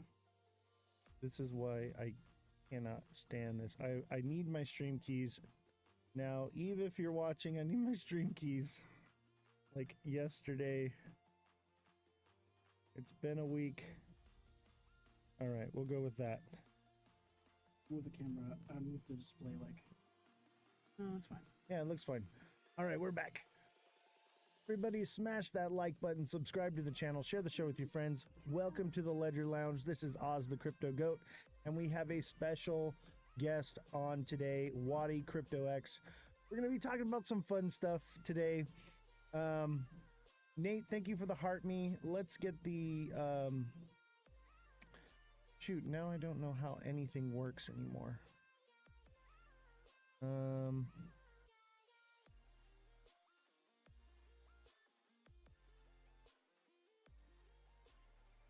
Let's set up heart me's for the gift.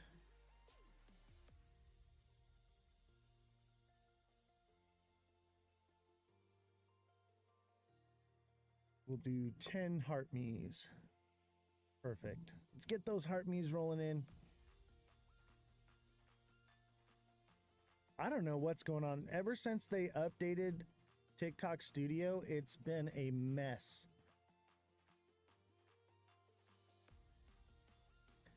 Revolution, thank you for the heart me and the roses. How we doing, Oscar? Revolution, thank you for the 2 popular votes.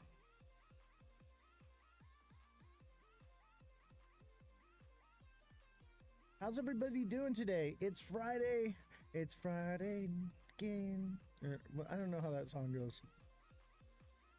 It's Saturday, Sunday, work. Something like that? No, I'm not going to sing today. I'm not going to sing. TikTok seller, thank you for the 17 roses. Appreciate you. Dude, I haven't seen your live. I've been meaning to come in and show you a little bit of love. I haven't seen you. If you don't know TikTok seller 444 yet, make sure you send him a follow. He's got the best deals on TikTok live. I'm telling you, nobody has the deals like this guy does. TikTok seller, thank you for the 4 popular votes. Appreciate you. I'm hanging in there a rough day or so. Yeah, dude, the market just looks terrible today.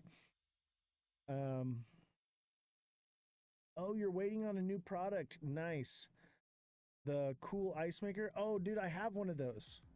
Those are actually pretty legit. All right, Waddy, if you want to send a request, I'll bring you up here. So Waddy's here.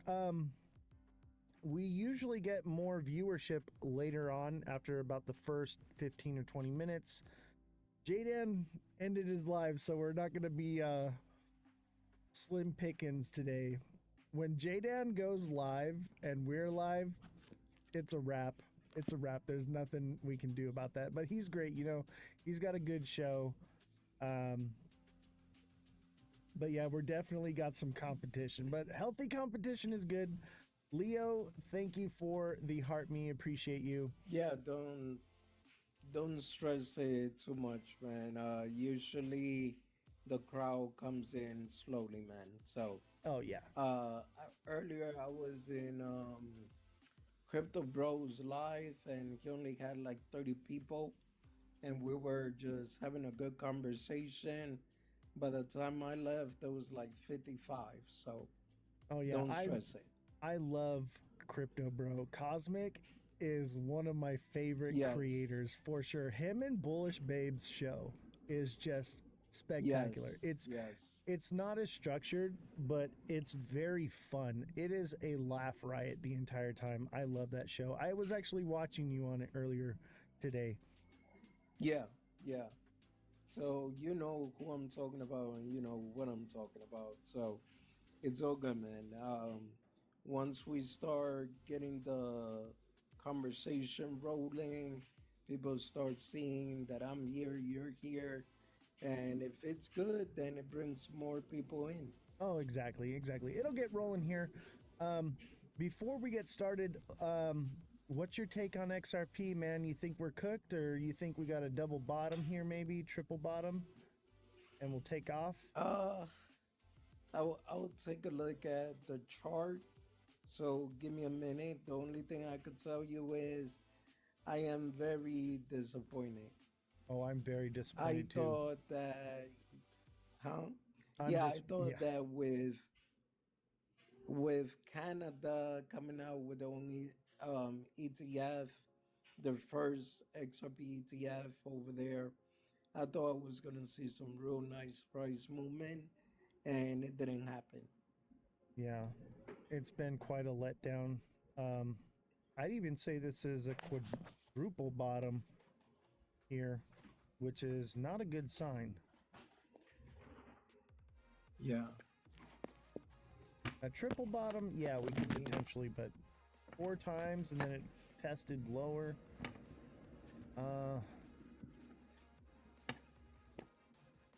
I'm thinking it might be cooked. It's also that time of the year right now where, you know, people are selling off for the summer. Maybe in a month or two, things will pick up. But Wadi, this is something I'm I've talking been, about the sell in May go away. yeah. Look at, I've been eyeballing this. Do you see my screen? Yeah, I do. That's what I've been eyeballing. I'm thinking 170 to 160.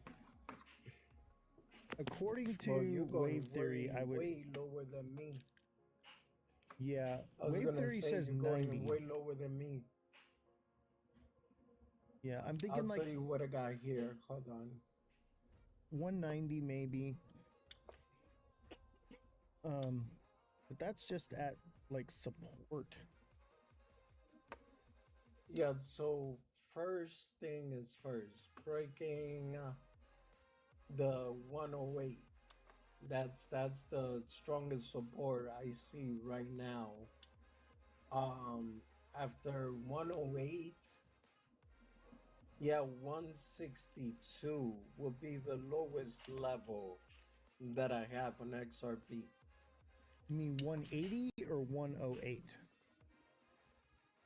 No, I mean, sorry, we need to break 208, and then if we break below that, then the next level is 171 and 162. Yep. I agree with that. And if it, you know, it may come down. I'm thinking 160 again if this is a head and shoulders, but I'm going to not go off of the wick. I'm going to go off the candle and I'm going to say 178.76, I think. Let me see here. I have my own little style how I do this, and I seem to be pretty spot on. Yeah, 180, Hey, bro, look, 181. I always said every single trader got their own style of trading. What works for you might not work for me. What works for me might not work for you. The only important thing is, as long as we both are getting money out of the market, that's what matters. Exactly. Exactly. And I am offering a technical analysis course. If you're interested in signing up for that, send me a DM. We also have, for deluxe subscribers, I do one-on-one coaching. Coaching is different than TA. I basically do the TA for you. And you can basically ask me questions how to set up your wallets, how to, you know, tactics and tricks and things. And we try to formulate a strategy that works best for your situation. Everyone's situation is different here. So we cater to where you are at financially. Let's go over these gifts and then we'll get started with this interview here, Wadi. Revolution, thank you for the 2 popular votes. TikTok seller, thank you for the 17 roses. TikTok seller, thank you for the heart me. Who is that? Not showing me. Man, this new setup is not working. If I missed you, I'm sorry. TikTok seller, thank you for the 4 popular votes. Leo, thank you for the heart me. Ken, thank you for the heart me. Revolution, thank you for the sending to Wadi the 5 heart puffs. Gosh, they're just rolling in like crazy. Holy crap, I can't even keep up with it. Freedom, thank you for the 5 roses. TikTok seller, thank you for the 12 roses. TikTok seller, thank you for the let 'em cook. Ken or Kodak, thank you for the heart. Nico, thank you for the heart me. Kodak, thank you for the red chilies. Man, I cannot even keep up with it. It keeps refreshing. Jesus, thank you. I gotta. There's so many coming in, guys. Thank you. I was gonna say, bro, I think I just take the shortcut and be like, everyone, thank you for the gifts. Yes, that's it. Everyone, you know who you are. The gifts are just flying in like crazy. You guys are phenomenal today. Thank you so much. But yes, we love and appreciate everything you guys do for this show. And we have Jessie on today, so she'll be fact checking for the show. Basically, here's where I'm at, Wadi. I kind of want to talk about White Rock, but I can't divulge all the information that I have today. But I do have a little bit. I have a little bit that will kind of leak out. It's probably more or less common knowledge than anything that people don't know. But I'll tell you what, it has been pulling teeth dealing with both sides on this story. And so we'll get there. I am in contact with White Rock. However, the issue is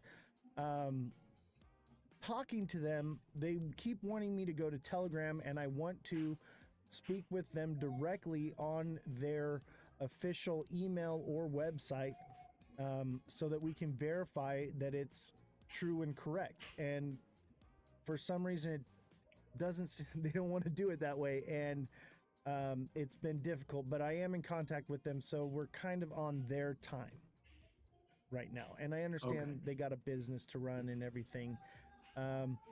So, Wadi, my question for you is, where are you at in this whole situation? What are your speculations? What are your facts that you found out? Make sure that you state speculation or fact so that we don't get confused on the information. Yeah. So just pure speculation, right? What I did see, well, this one is more facts than speculation. I saw some red flags when it comes to their smart contract. That usually a legitimate company wouldn't have that, right? You talking about the proxy? When it comes to, You're talking about the proxy contract? Yes. The proxy contract, blacklisting, whitelisting. You know, like I could put up the information right here. Today on my live stream, we were doing how you gonna do your own research, right? As a matter of fact, every Friday we're going to be doing research live for different coins. So when it came down to White Rock, I saw every single red flag possible. And that's why when the first came out, I didn't even touch it, to be honest with you. Likewise. And so when I see things like that in a project, regardless of the situation that transpire afterward, I just say, you know what? There'll be a next one.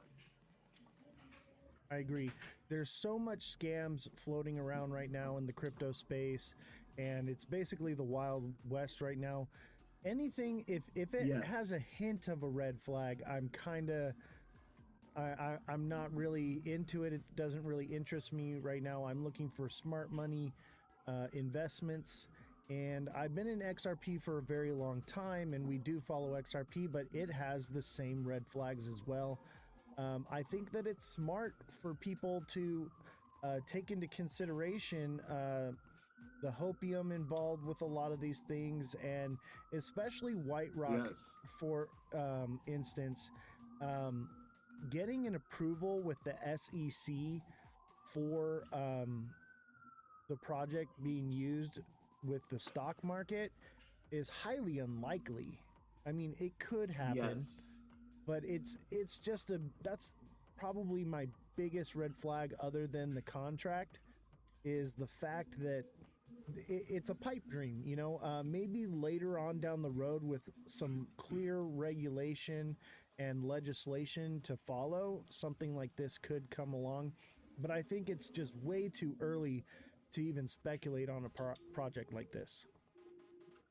Yeah, well, first of all, that's number one, right?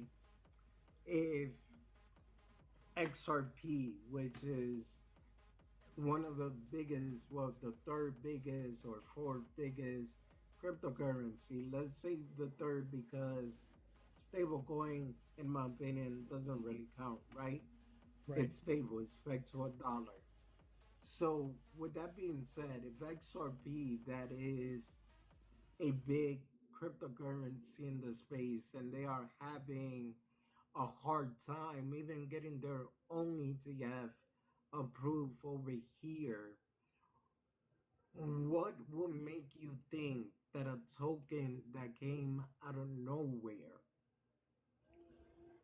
is going to get some approval from the CFTC and all of that? So when you think about smoke and mirror, which this space is full of that's the biggest situation there. I completely agree with you.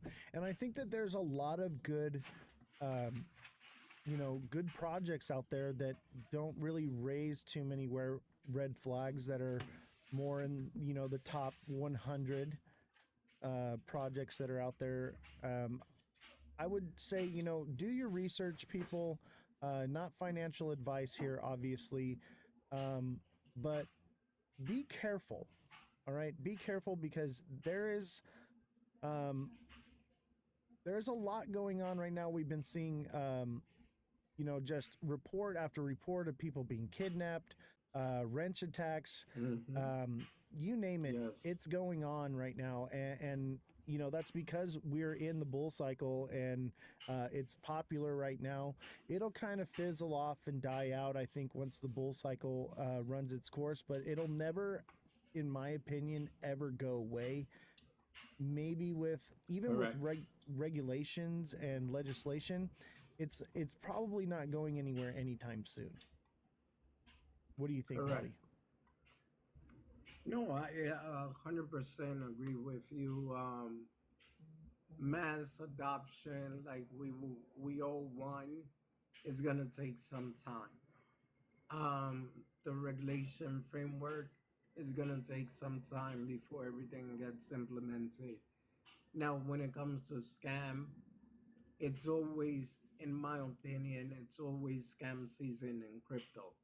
Whether if it's that there's a rug pull, there's a honeypot, scammy Ponzi schemes where they would promise you, hey, put in $1,000 worth of Bitcoin here, and we will multiply it in 3 months or 6 months.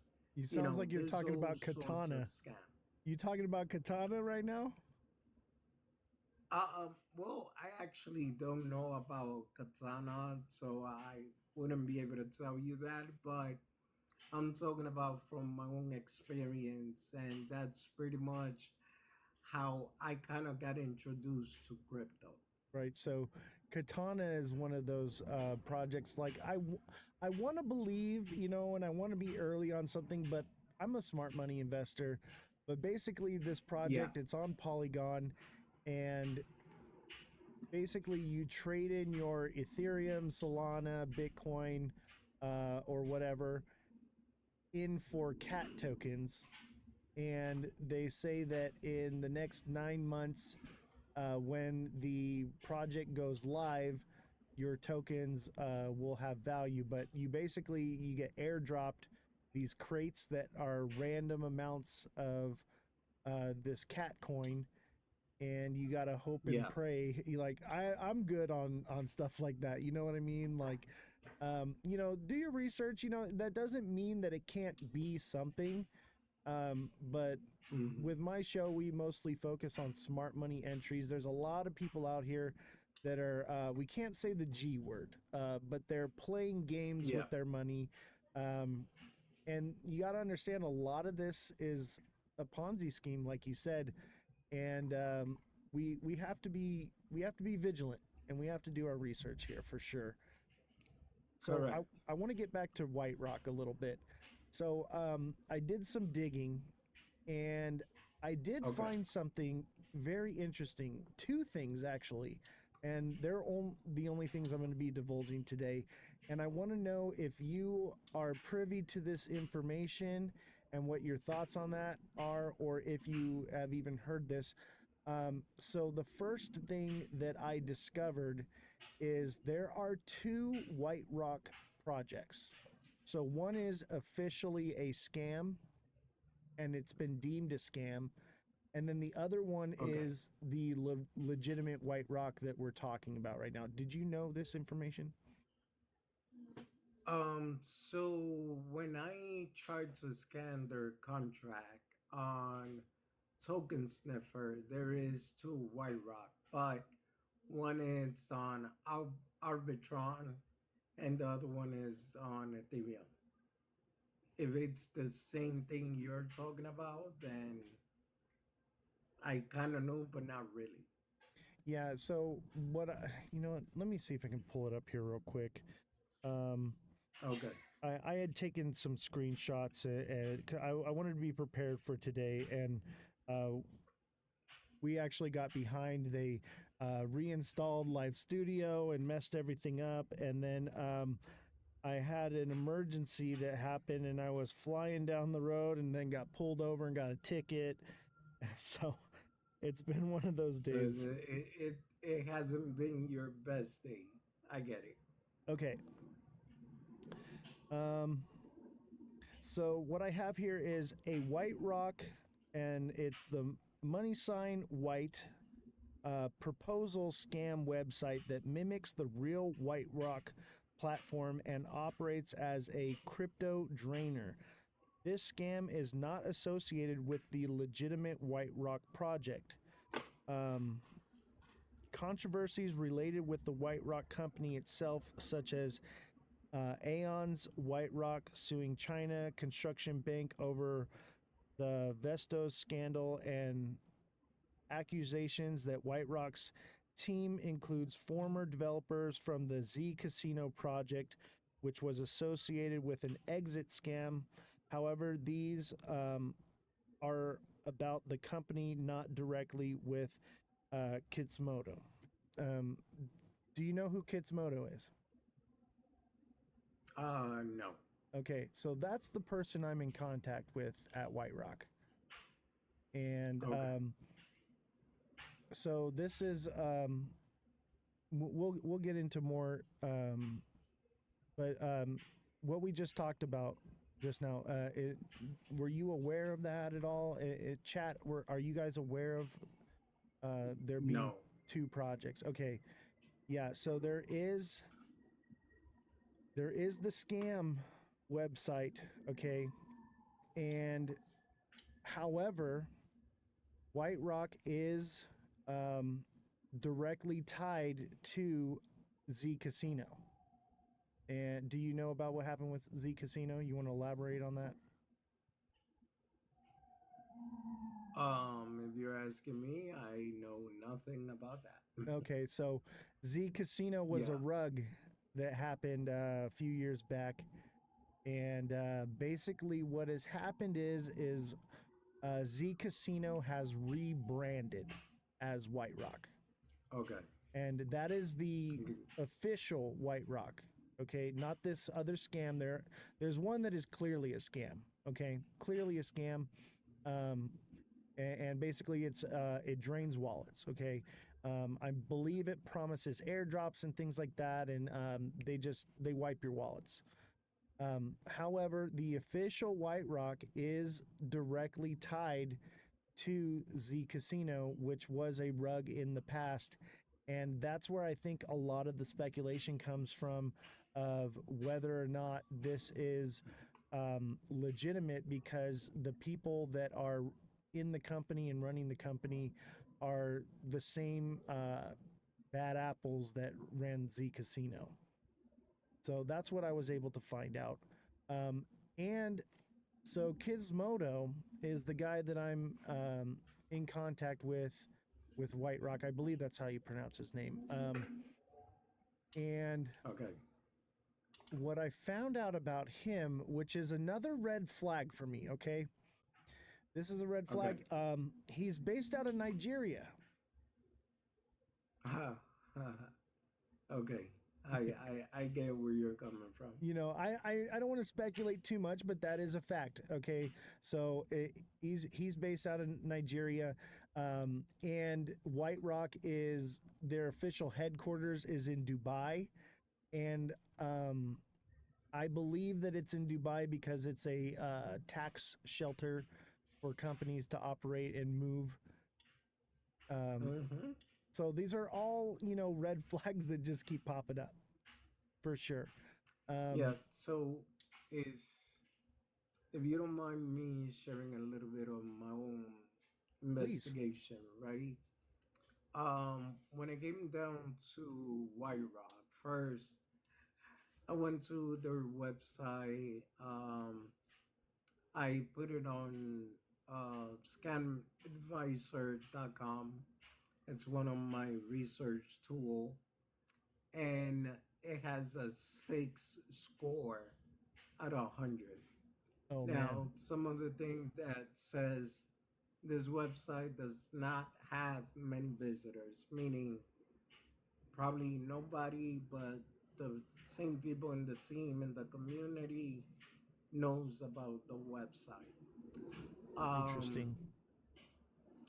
Financial services or content identified with a high risk return. It says we found several negative reviews about this site. This website has only been registered recently, Do you know how recent? right? I'm gonna look into that one. So, according to the facts that I found here, right? Domain, it's about 10 months from now. Who Interesting. created it? It's hidden. Uh,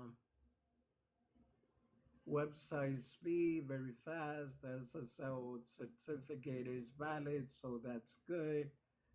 But the main validated certificate, DVSSL, is very low, which, if we're talking about a legitimate company, that one is supposed to be on a high level.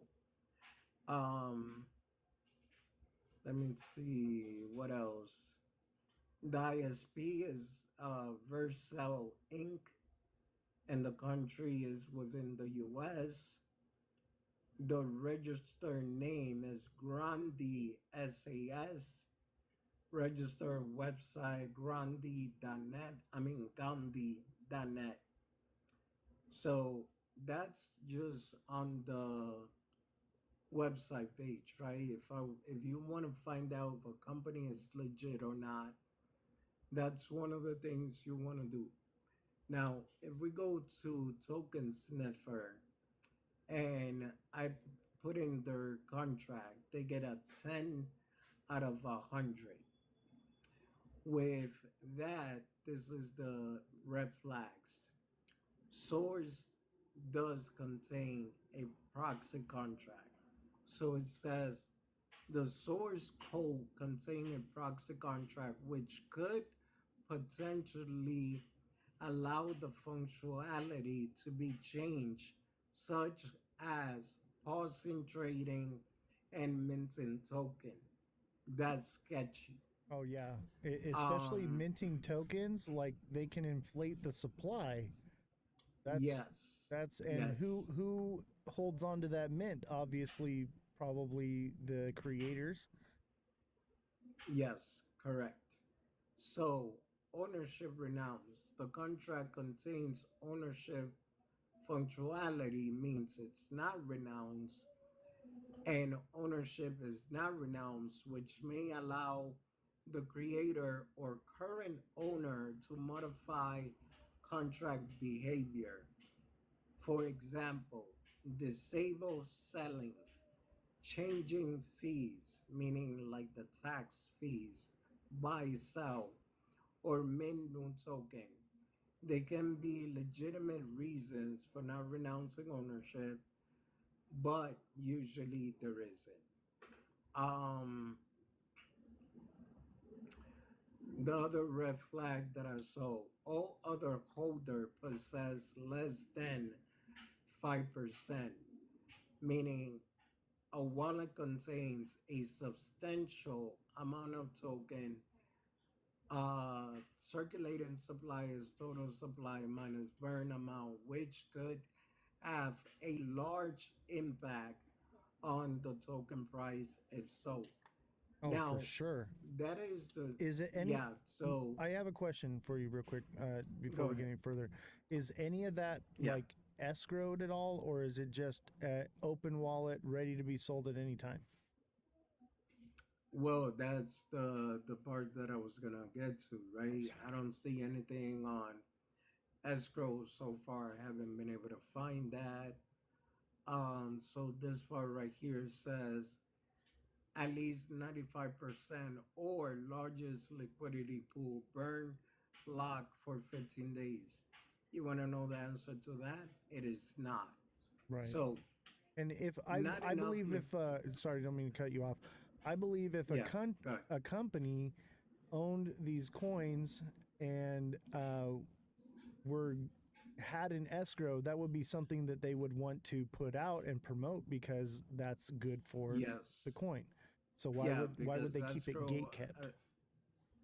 yeah, escrow is actually what XRP uses, right? Right. That they release 1 billion token every month from escrow. And other project use escrow as well. But let me tell you the meaning of what I just read to you. It says not enough liquidity.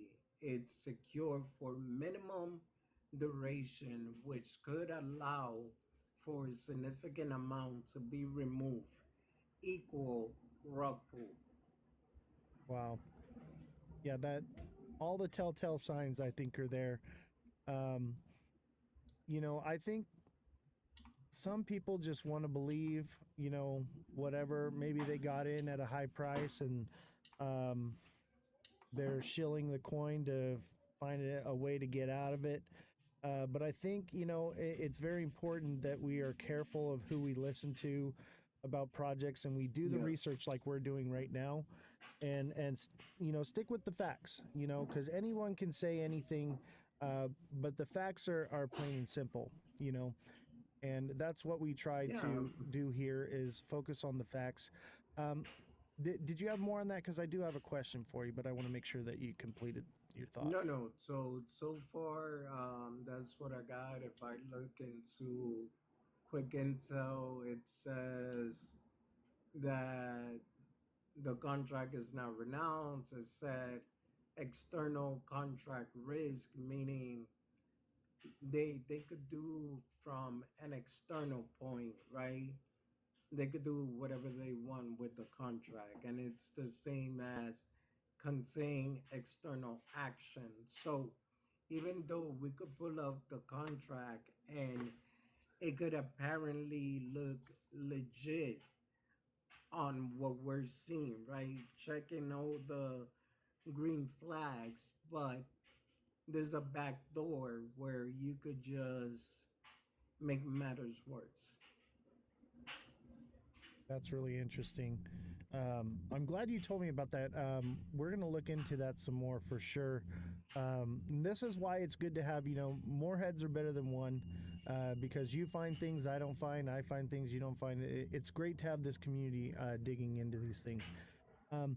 I have a Yeah. question for you. What do you know about Crucial? Uh, so I really don't know much about him.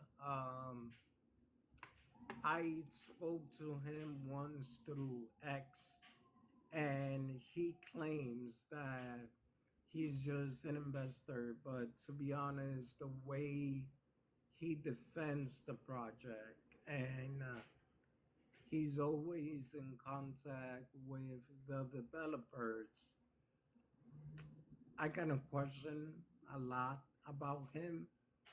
But I did tell him, look, if I'm honest with you, Ozzy, this isn't my fight. I agree. I did a favor for a friend. He told me about the situation with the daddy, and I said, you know what, this is unfair. Let me go support. I agree. So with that with that being said, I went through several streams. I heard some inconsistency in the stories, and that's when I decided, you know what, this ain't my fight. I got no reason to be involved. I already did what I could as a content creator, supporting what I think it's an unfair treatment, and that's all. Yeah, you know what? You and I are so much alike, man. I love your style because you're like me. You stick to the facts. You're not here to get into the drama about it. Um, Yes, and I agree. There's a lot of inconsistencies, and questions just lead to more questions. Um, yes, but I do give some validity to the fact that there are definitely a lot of red flags with White Rock for sure. Dead Daddy yeah. is on the live. He just sent me a request. How you doing, brother? What's Hi, going brother. on, that Nice to daddy? meet you. Let's see if I can get this going like this. Your audio's Yeah, a little low. it's a little low. Yeah. Yeah, yeah. You sound like you're far away from your phone. Is this better? Before you get into anything, I want to address something basically to build upon what you just said, Wadi. Um, Yeah, Crucial reached out to me um, because I found it very interesting that I reached out to someone else from White Rock, and I got a response from him that said that he was talking to that person.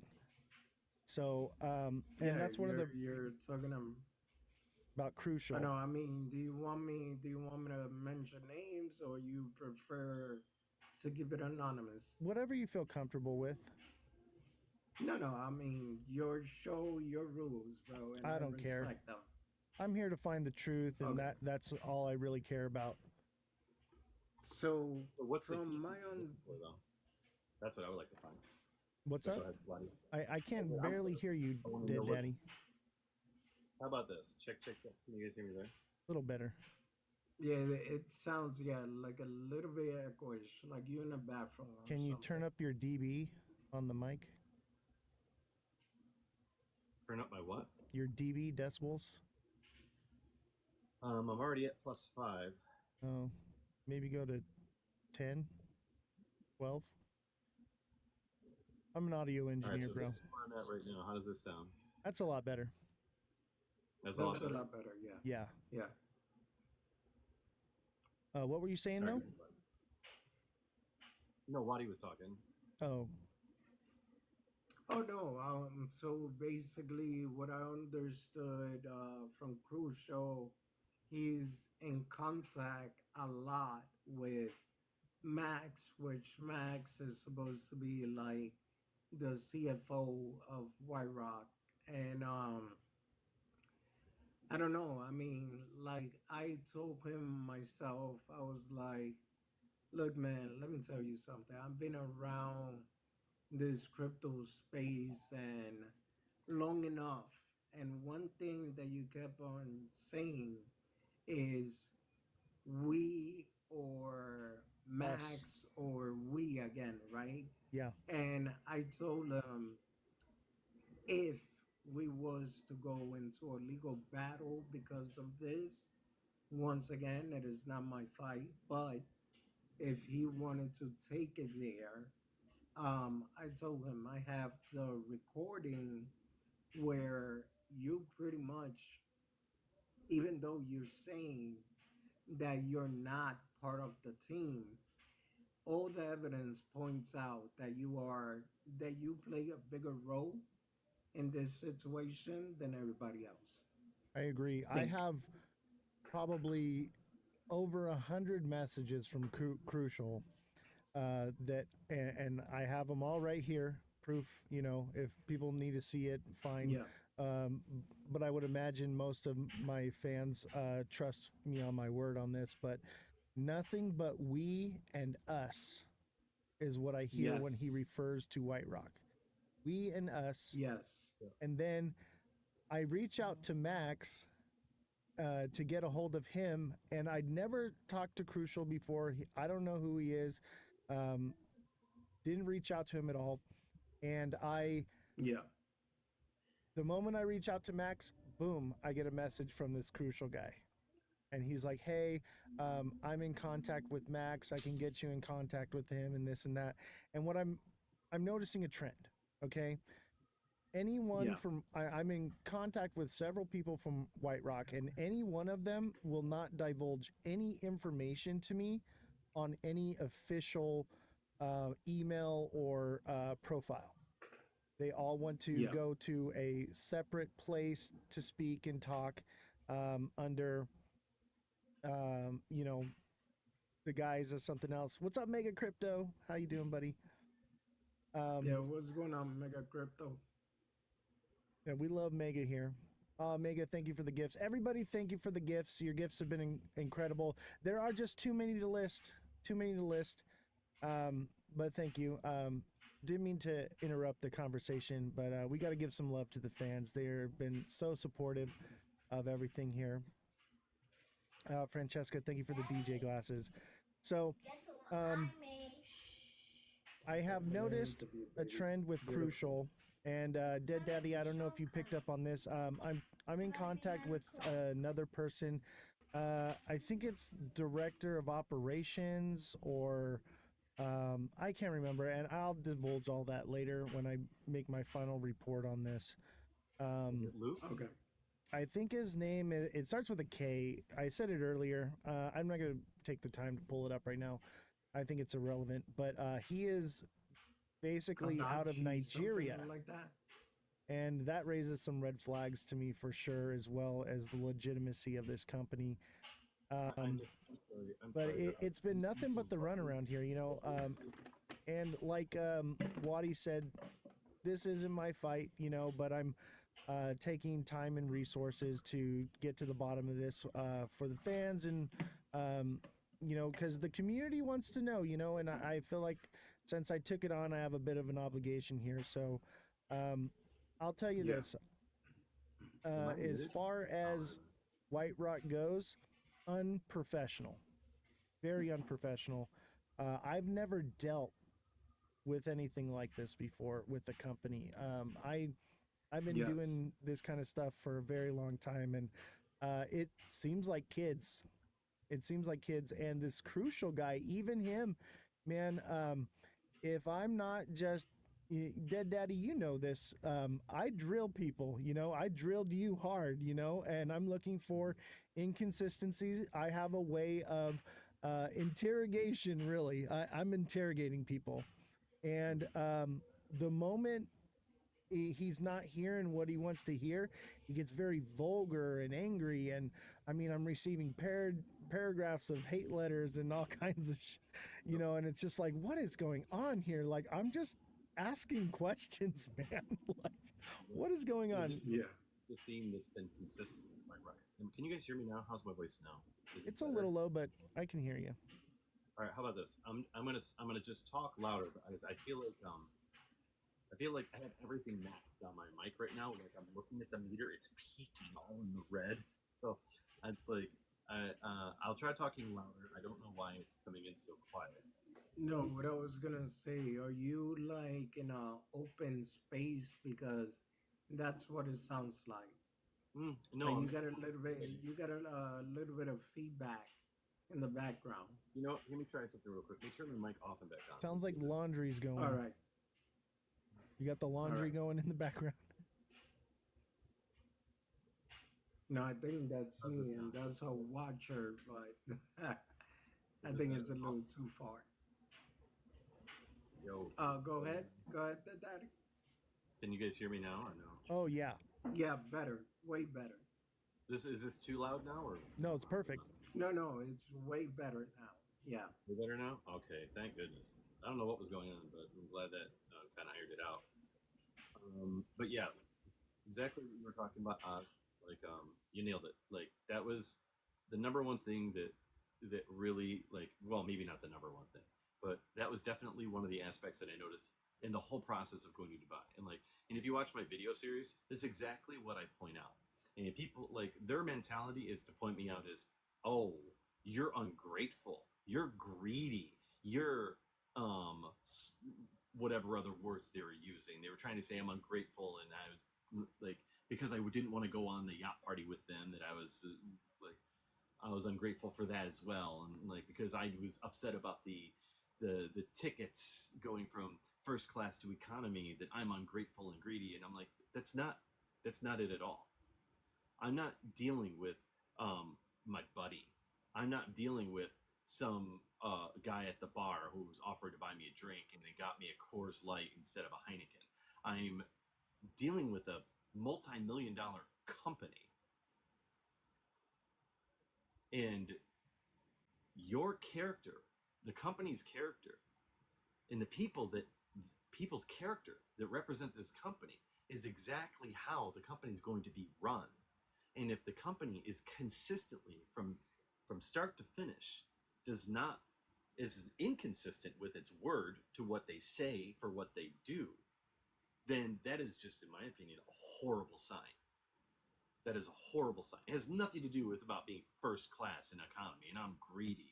No, it's about you said one thing as a company and then you did another. If you're willing to do that to me over something as simple as buying plane tickets, then what else will you do it over? Right? Where does it stop? The only thing that you have right now for the community to rely on is the consistency of your word as the people of the company and the company itself. And if there's nothing but inconsistency, and then when people ask questions about those inconsistencies, then you attack them and get violent and visceral, then literally it's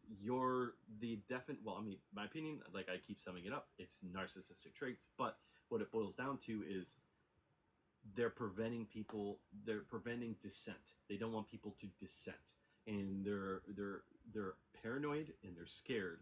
And people who are creating something that's not legit or a scam or are lying are typically paranoid and scared people. So that's how I deducted things when I looked at the whole process. And granted, in the beginning, I didn't have a whole lot to go on except my gut and their word versus mine, and me dissecting them psychologically and breaking down their personality traits as a company. So when I made my video series, because originally when I was recording my video series, I didn't have any ton of evidence. I had community concerns, right?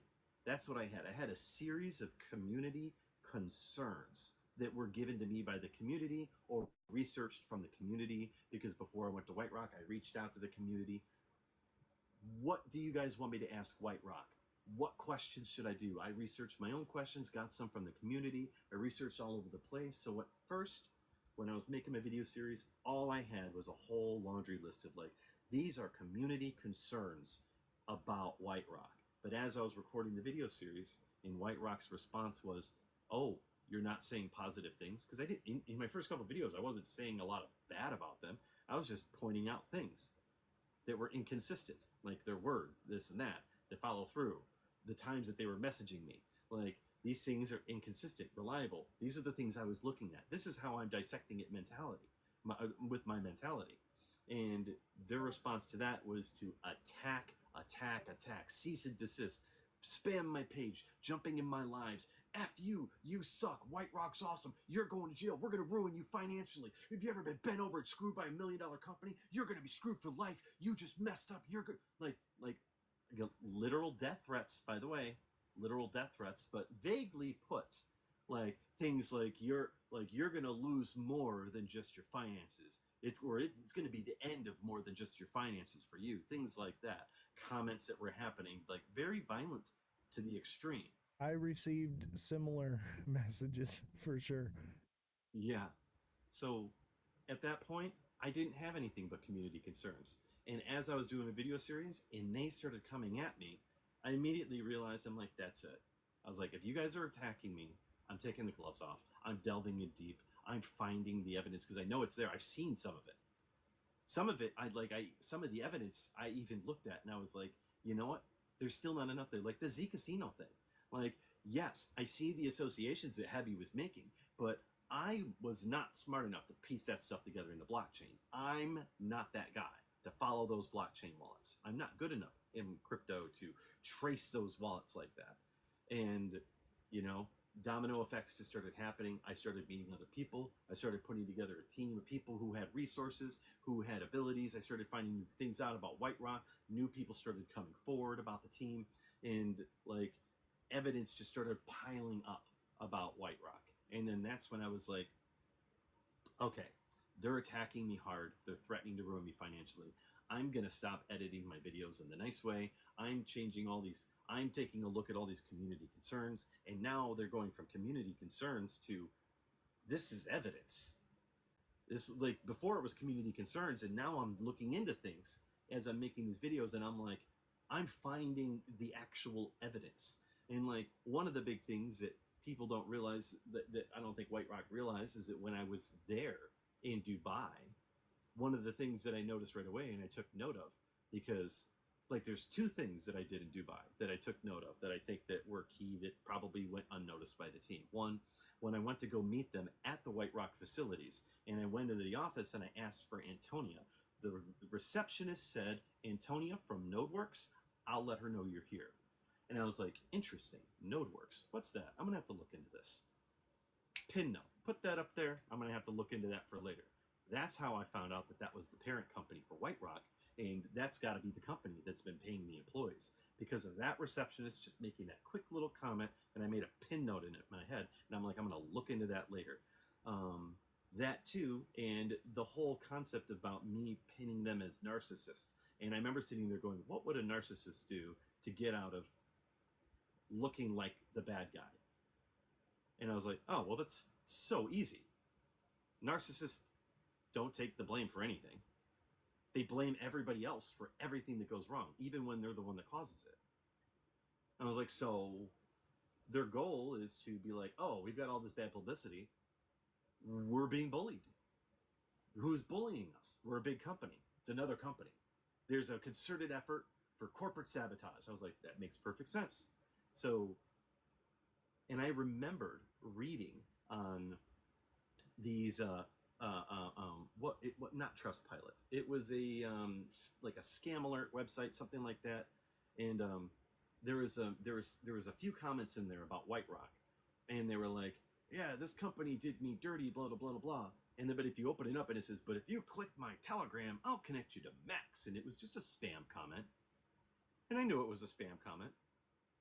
There's a few spam comments on there about White Rock. And I was like, you know, there's not a ton of these, but these could be considered a concerted effort to make the company look bad. So when I was talking to Max after we had dinner and I brought it up to him, I was like, you know what? I was like, you know what? Because at this point, I was already suspicious. about the whole yacht party thing, about them needing me to get on that yacht, despite the fact they presented it in a way to where they said that I was not required to go on the yacht. They presented it as an option. But then when I was there, they made it seem like, no, you have to be on this yacht. And I was like, that's even more uncomfortable. Like, why do you guys have all of your chips on this yacht party thing that I was told was optional? Um, I got and a that's when I question. came to the narcissist conclusion that maybe they were trying to present the whole bad publicity thing on someone else or corporate sabotage. So after dinner, I presented Max with the question. I was like, I found some evidence that might be considered a concerted effort to attack White Rock's image. And then that's when Max Jeffrey looked at me and he was like, "Yeah, that's exactly what we were talking about on the yacht party last night." I was like, "Oh, really? Okay." I And have a I question, Yeah, go and ahead. don't take this as a slant at you, okay? But It's there gonna be. are there are bigger creators saying the same thing. Why Yeah. not them? Why you? Right, because I don't know. Because I think it has a lot more to do with ego. Because I think that they got to see me face to face, so it's more personal for them. Maybe. Maybe, yeah. One thing I noticed, Jesse, I'm going to bring you up, and because you're the one that found this information, so let me know when you're ready, and I'll mic you. Jesse's our fact checker here. We were doing some digging into White Rock, and Jesse was looking for um, basically media coverage on White Rock, and the issue that was found, Jesse, if you would elaborate on this a little bit more, please, was that there was nothing we could find negative about White Rock from any official um, anything in Google, and there was some sort of um, media manipulation happening. Jesse, I'm going to let you take over with that because you know more about it than I do. Go ahead. So when I was digging into White Rock, one of the things I looked for was media. And a lot of people in a lot of different companies pay Google a good amount of money to keep She's really negative quiet. media from popping Her up. mic get louder? And so I was looking for anything that was negative or derogatory. And the only thing that popped up were your videos that you had just put out. That was the only thing negative I could find. But by the time I got to page, I think it was like 23 of the Google search, then I started seeing not negative, but questions about White Rock, which is clearly that they are controlling their own media. They're not allowing anything that they don't want being heard or said about White Rock, which is a big red flag because if it's a substantial and, you know, actual business that wants to do good things, um, why would you not want any kind of criticism? I just found it odd. Even on Twitter and like other social media platforms that aren't news, but people, say things on, you won't really find that either. Anything that's outright derogatory is just not there. It was pretty much only Reddit we were able to find things, which I also found interesting. Right. That is interesting. So yeah, there's definitely some media manipulation happening, and there are other people that speak out about it on social media, other platforms, but I find it interesting that they singled you out. Maybe because I'm thinking this is my assumption. This is speculation, everyone. I think that they don't take this as a slant, but you don't have a million followers. You don't have um, the like a professional agency backing you or something like that. You're the little guy. You know, Yep, and so absolutely. I They thought think they were they punching down. chose you to make an example of you, maybe. What do Mhm. you think? I 100% agree. I 100% agree. I think that they picked their influencers specifically because they were in a they were in the right window of um what how would you word it, like they were the right window to where, hey, this person's trying but they're not there yet, and we can be that next step for them and they'll be appreciative, right? And I think that that's what they thought was going to happen, and I think in a lot of that sense they were right. You know, I'm an influencer who's not huge, but I'm big enough that I enjoy the people that I connect with, and my videos do okay, and they do well, and I like my community that I've built, and I'm still working on it, and I'm building it. But I think that they for sure thought that they were punching down when they picked me, and they did not expect me to show any kind of backbone or have any kind of integrity in the process. And what happens when you stand up against a narcissist? They get violent. And you know what? And I know Wadi, people may did be you have tired of something me to referring to say? them as narcissists, but I'm sorry, but I think it's too accurate. Wadi, Yeah, did you, so if you guys don't mind me, and the daddy likewise, don't see it as I'm trying to discredit anything you said. Like I was just telling OC, I saw the red flags before White Rock even became, the issue that it is now with you, right? And I could smell scam for a mile away. So if they want to come after me, whatever, man, bring it on. I'm pretty confident I could prove they are a scam. And not to mention, I do have an agent on speed dial that helped me out with my own scam that I went through, which is called 4Count. You guys could look it up. So, long story short, the thing that I do find strange, that Daddy, and this is why I say I see a little bit of inconsistency, is the fact, like OC brought it up himself. And I'm by any means, man, don't I'm not trying to be a jerk. Um I was looking at your following, your pages and all of that, and I'm thinking to myself, well, this guy is not even that big yet. I mean, could you become a big influencer? Yes, you have the potential. Obviously, you're here trying to do the right thing. So, as long as you keep doing that, you'll be good to go. So, in my time in this space, good God, if I could tell how many projects I've funded, and I'm talking about big projects as well. I don't know if you guys ever heard of Saitama, Terrarium, Shinja. I funded them all.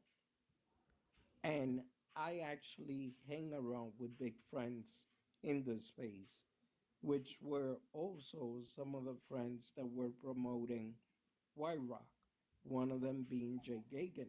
I know him.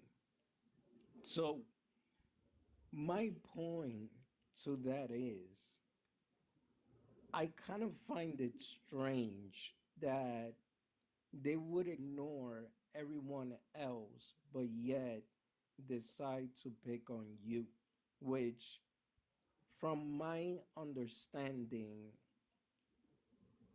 and I have no other way to say this, so please do not misunderstand me. I'm not trying to be a jerk, but from my understanding, you're still the small guy in the space, which makes you irrelevant. And that's the part that it doesn't add up to me. Like, why would the project go so far to the point to even pay your trip? I was looking up at some of the Dubai tickets, and they're expensive, bro. even if it's economy, why Right. would they take their time to go through all that trouble instead of just telling you, hey man, here's some hush money, or hey man, you know what? We want to bring you on board as an influencer, which that would make more sense to me than them go through the whole nine, bringing you out there for nothing, and at the same time you come back empty-handed. You know, that's kind of the conclusion we came to over here Well, as well. I And like don't understand what not you a guys are not a trying to slant at say. you, Dead Daddy at all, but we were. My I mean, it's question was, is I'm just trying to figure out what it is why that you you? guys You are know, trying to say. why did why did they choose you? Why would they spend all that money and do all those things? It's questionable to me, and um, uh, I just I'm kind of dumbfounded because it seems like Wadi said, they sounds like they spent about 10 grand on whatever. Why not just say, here's 10 grand, Yeah, say something good I about mapped us? it out. You guys would have watched the videos. I mapped out exactly how much they spent. Okay, so I'm going to address this. So, and this is the best answer I'm going to be able to give you guys. I have no effing clue. The only answer I can give you is that I originally did a video on White Rock months ago, and I said I was buying in. That was it, like 3 or 4 months ago. And then I did a follow up video saying I'm going to sell. And then it was shortly after I did that follow up video that they messaged me and offered me to go to Dubai. That's it. That's all I know. I've never had any communication with them before that. The only information I knew about White Rock, never expected them to reach out to me. I mean, that's the best answer I can give you guys. You guys are looking for something deeper. I don't know what it is. There's nothing I can give you that can satisfy your paranoia. There's nothing I can give you. If you guys think something, if you guys think there's something going on, there's nothing I can give you that could solve that paranoia. Nothing. Because I have no effing clue myself. I'm The only thing that I know is that I think that they thought I was going to come there and they were going to buy me with horrors and flashy boat ride and throw alcohol at me and then maybe get me to sign some sort of NDA and bring me in under a payment promotion thing and with a bunch of other influencers that they had on there. And because I didn't go on their boat and do their stupid thing that they thought was going to work so fine, um, it pissed them off. And what happens when you piss off narcissists? That's why I keep calling them narcissists. They act just like narcissists. When you piss off a narcissist and you talk back to a narcissist, like, you ever had an argument with a narcissist? What happens when you raise their voice? They raise their voice louder. When you talk back, they talk back more. If you say they're doing something, they turn it around and say that no, that's what you're doing. That's a narcissist's perspective. This is how they do things. They try to one up you on over and over and over and over again. And I think that what happened is that in this process of me being like, hey, this is unsatisfactory, and that's what I was going to do. I never expected to get an NDA. And also, if you guys had done any research, you'd realize I wasn't the first influencer who's received NDAs from cease and desists, that received any cease and desists from Yeah, White Rock. there were several. I looked into There that. was other ones. So I it saw wasn't that. just I was selected, the blessed one, to receive the blessing of the mighty finger be shaken by White Rock on me. It was just weird happenstance, a company with a historic history that anybody who thinks anything negative of them, they attack and try to squash with threats. And I was one of the few. And so it wasn't just me. There was other influencers who apparently received this exact same treatment. I think with And they have a habit of doing things this way. if Apparently. you don't mind me, I think that with what we found with the media silencing and everything going on with that, I think that it does raise the question is that they just don't want anything out there bad about them, period. And Correct. So if you look at how they handled things, so if you guys had watched my videos, you would know that I addressed I've that seen they every have single one. with Zigzag. They have a cookie cutter system. They did the same thing with Zigzag. They did the same thing with Z Casino. They did the same thing with Syncus. It's the exact same method. It's like a business model, like cookie cutter model that they do with all these rug pulls. They do the same thing. they promote a project, they offer a net coin follow up to the project, which is the rug pull coin. They have a Discord, they do a Telegram, and then they every single one of them. If there's anybody that says anything negative on any of the channels, they just ban it. They fill up all the positive comments with bots and employees who run multiple accounts and probably AI bots now. And they do the same thing with every single project. They ban dissent. Every single. Did you guys read the Block Immense report? They talk all about this in the Block Immense report that I posted online. That was been posted on X. The Block Immense, the crypto forensics company that did the report on White Rock. They talk all about this entire process. The same thing in that report, and it's just a cookie cutter model. If anybody says anything, they block them, mute them, and if somebody gets too loud, they send them cease and desists and threats. It's the same thing with Syncus, Zigzag, Z Casino, and now White Rock. So it's not that they're doing anything new. They're just doing the same thing that they've always done. And I think that just by luck, I just happened to be the guy who didn't go on the boat, that didn't want to be in a position to where they tried shoving alcohol at me or forcing me, tricking me into signing something that I probably shouldn't sign. Right? You didn't play ball, so they went after you. Right. You were the only one that couldn't be bought, is what you're saying. And I said no. Yeah. And I think that's the thing that pissed them off the most is the no. I think that's it. It's the no. The being turned down by me. The how dare you? Like turn us down. Like, so here, okay. I do have another. Or Waddy, you want to say something? No, go ahead. Okay. And don't take this the wrong way. This is just me being a journalist, okay? Just on that note, I'm just going to give you guys another. I got about 7 more minutes. I'll stay till 9:25. I'll make this quick, okay? And I want you to know that the whole purpose of my show here is to look at both sides of the coin, okay? So don't take this as an attack at you. It's just something that I had noticed, and I want to give you the opportunity to be able to defend yourself, you know? So nothing but love here, brother, okay? You know how I interviewed you before, okay? Right now. Okay. I'm overwhelmed with love at the moment. Come on, brother. Hey, just this is what we do. We want to see both sides of the coin here, and we also want to look at the edge of the coin as well. All right, this is a analogy I use often here. Okay, and it's just good journalism, and this gives you an opportunity to answer this question yourself without it coming from the horse's mouth. And I wanted to ask this question to you.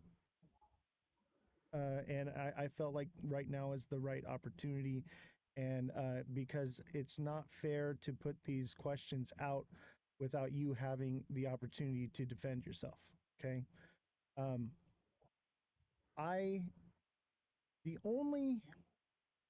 don't take this the wrong way, brother. We just have to do this. Okay.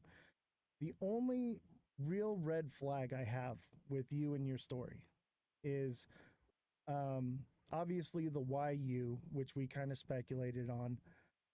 My other is, how do I phrase this without upsetting you? There's the possibility that maybe it's all a sham for attention, because I did notice you had teamed up with Caveman, and this is not a slight against Caveman either. We love everybody in the community, but these questions need to be asked and answered. You had Caveman had put out an announcement that he was going to be doing a live, and you and White Rock were going to be coming on the show together to talk it out. I showed up for the live, and I reached out to Caveman. And I said, "Hey, who's coming on from White Rock and whatever?" And it was misleading. As like a PR stunt to get people to come watch, but there was no ever intention of having anyone from White Rock actually joining. It was stated as though they It was stated as though they would be on the show, and then the fact of the matter was that okay, White Rock is watching, so this is your opportunity to come up and state your piece. But it was a I'll bit address that. misleading. The way you worded that, where you said it was intentionally misleading and stuff like that, like nobody was intentionally misleading anything. For one, two, the only reason I was doing these lives is because California Joe reached out to me and he said that the community was trying to come together to support me. Because initially, whether you understand it or not, this was actually, especially in the very beginning, an extremely scary time for me because I've never received cease and desist on one. Two, I've never had the voice of a company that has millions of dollars behind their back breathing down my neck, threatening to ruin my life financially. So yeah, this is not a fun fucking time for me, and it hasn't been at all. And I really appreciated the fact that California Joe was trying to organize some community support, and mostly Brooke Odyssey. Brooke Odyssey was the one who said she vouched for California Joe, and California Joe reached out to me and said he wanted to set me up with a bunch of lives because he was trying to build up communities to help support me. And then, which is why I almost didn't do the live, because when I got the questions from you, it was nothing but an interrogation and a breakdown questionnaire. And I was like, I was told by everybody that this was a community support, and I'm going through a hard time dealing with all this crap emotionally. And I don't feel like being grilled or having a pro White Rock shill who I thought maybe you were then. I don't think you are now. But I, like, in the live interrogating me, making me feel worse when I'm just trying to not feel like shit at the moment. I didn't organize any of those lives. Those were all organized by California Joe. I was busy. I didn't know, literally, I didn't know anything about them reaching out to White Rock until like the night before or the day morning of. And the only reason I found out about it is because somebody even left a comment on my ex saying, "You're going to be doing an interview with White Rock." And I was like, "I am?" I was like, I had no clue that they were doing this, but I was like, whatever. And I remember responding to the comment being like, well, whatever. Let's see if they show up. Just took it with stride. So yeah. And you can look at it like it's a PR stunt. You could be critical, and you guys can look at this like, hey, this makes us critical. This keeps us Yeah. this keeps us as critical observers, and this keeps us as the level-headed guys in the crypto field.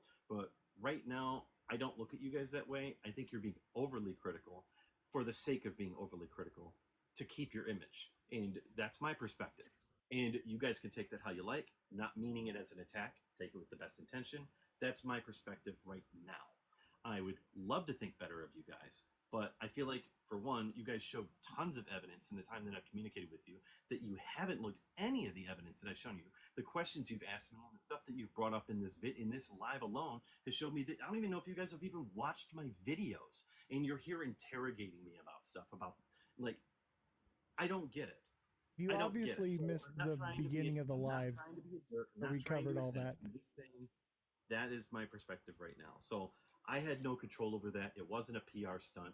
And if you look at my video history, my videos on White Rock have done tremendously worse than all my other normal daily videos. My viewership has plummeted on my White Rock videos, not gone up. I went from gaining 1,000 followers a month to, over the past month and a half, I've gained maybe 500. Actually, I was gaining like almost 2,000 followers a month, maybe more sometimes. Now I've barely gained 500 in the past month and a half. This whole White Rock series has killed my channels, has killed my monetization. I'm making shit money off of my videos right now, where I was making decent money before. So your guys' perspective, where it's like, I understand you're trying to be critical, but it's like, you guys really need to look harder before you start delving in and start coming to paranoid conclusions that do nothing but tear someone down who's literally going through a hard time. And I'm here with a good faith to get to know you guys and have a good time. And I'm just not. I'm sorry. I appreciate you guys bringing me on here. I would hope in the future that we could communicate better and things go better. And I have no hate for you all at all. Wadi, I don't hate you. Oz, I don't hate you. I just think that this could have been better, and I hope in the future we can have a better friendship. Let You me guys have a just good night. before Love and you go, before you go, I'll listen. let me just say that. Okay. Just listen, okay? Um all of these are recorded and posted onto YouTube. I feel like maybe you missed the beginning half of the live before you got in, and we addressed all the White Rock part, okay? and we talked a bit about it with you here, but we had already covered most of that information. And so I know it seems like an attack on you. It's not. They're just questions that not only that I have, but the community has reached out to me and asked me certain things, and I'm like, okay, these are questions that need to be answered for the people. And it's not like I said, it's not a slant at you. It's so that those questions that the community is asking can be answered, and it can come from the horse's mouth, because those questions can only be answered by you, and somebody has to ask the tough questions. And I don't Yeah. and that's why I made sure that I was very careful about how I asked you, and that I let you know that I was not there to attack you, but these questions did need to be answered. And please do not take it as any slant towards you. They just that this is where we're at in So this whole situation, and we need to be open to it. Yeah, Jesse, go ahead, so Wadi. OC, if yeah, if I may, see, this is the problem that I have. You know, I really am the unbiased opinion guy here, right? Like, I barely know him. So if he sees, like, one of the things that kind of point just literally hit me when he was talking is like he got fired up when we asked the hard question. And in my experience, that's actually a bad thing instead of being a good thing. And I also noticed when we press him with the hard question, he usually got only 5 minutes, then he got to run and all of this. And I'll be completely transparent. Could it be a PR stunt? No offense. If I am wrong, God forgive me. Yeah, because you know what? You are going on different influencers live stream with all type of audience, and they are listening to your story, and you are gaining followers. So that's me being unbiased and keeping it real. Yeah, the only reason I asked the tough question is because the community is asking it, and we need the answer, and um, to get back to you, Dead Daddy, I understand the lack of viewership and the lack of traction in your show. TikTok changed their algorithm in August, and every creator is struggling. Okay, every creator is struggling. Um, so it's not just you because of White Rock. It could be, but there are some major issues happening with TikTok. So we all feel it as creators here. We all feel it.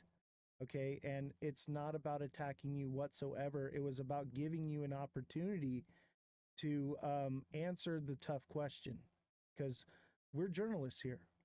Journalists, good journalists, ask the tough questions that the people want to know.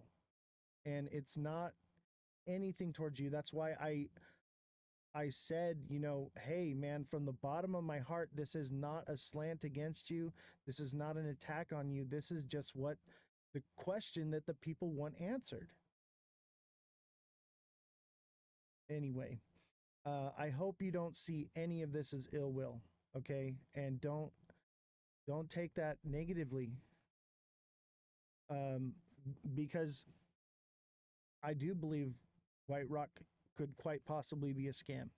There's so many red flags, and we addressed all of that in the beginning of the live. And I feel like if you had seen that, you would have maybe not felt so attacked. Just know from the bottom of my heart, there is nothing, no hate, no anything, nothing personal. This is just what I do. You're not the only one, man. I drilled White Rock the same way, and any other news publication or story that I look into, I do them all this way. I always have, and that's not going to change about me in this show. And those who are devoted followers here and watch this show, you know that. You know who I am and what I do. And we dig. We dig and we ask the tough questions. So please know nothing but love to you. But we have to. We have to, if the community is asking the question, we have to answer these questions. And you're the only one that can answer that question because nobody's asking it to you directly. Show you the questions, you got it, buddy. I will send it to you. I don't know if I should dox people though. But yeah, there's more than one person, okay? More than one person have asked this question. It's even a question I had myself, okay? It was a question I had myself. Does it make it true just because it's a question? No, it just means it's questionable. It's worth addressing, okay? Not an attack at you whatsoever. Wadi, did you have anything more you want to add on this one? Yeah, no, I mean, my thing is that, Ozzy, like I said, look, I'm a very observant person.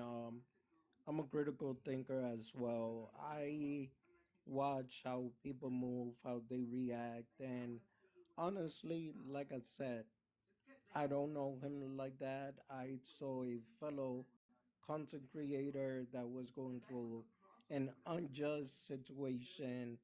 And then, I decided, you know what? I'm going to support this. That is it. That is my whole, how they say, as far as I go with this whole story, right? And obviously until today. Now, from my point of view, did I see a lot of inconsistencies? Yes, because it doesn't make sense at all. And well, the first thing that doesn't make sense is if you are seeing a project that could possibly be a scam, what would be the point of you going to an unknown country, not knowing the outcome of what's going to happen when he gets out there? So, yeah, I mean, it sounds fishy. Everything else, it's like, I don't doubt, in my opinion, about White Rock being a scam or not. I said it was a scam way before any of this with him happened. So I'm crystal clear on that. Now, my point of view, you just spend hours talking about, um, well, an hour or so, not hours, talking about narcissists and how they act and this and that. My friend, I apologize that daddy, but that was a narcissist reaction, what I saw from you. All right. And you know, let's not throw spears, okay? Let's not do that. We are all creators here, okay? And I want to let you know, Dead Daddy, that I chose to take on this um everything that I divulged about White Rock. I dug way more into White Rock than I did you, buddy, okay? And to at my conclusion, I would say that White Rock is a big red flag. I won't touch it with a 10-foot pole. In me personally, what you do your own research. I did mine. Okay, but and we talked about that here at the beginning of the show. Okay, Dead Daddy, for you, I took on this show because you are a fellow creator. Okay, and I also took it on for the people because the people had questions, the community had questions, okay? And somebody has to be able to ask the tough questions, okay? And I want you to know I spent a lot of time, money, and resources on this, especially in the beginning, for you. We found a lot of information when we went on your live. You called me the goat, man.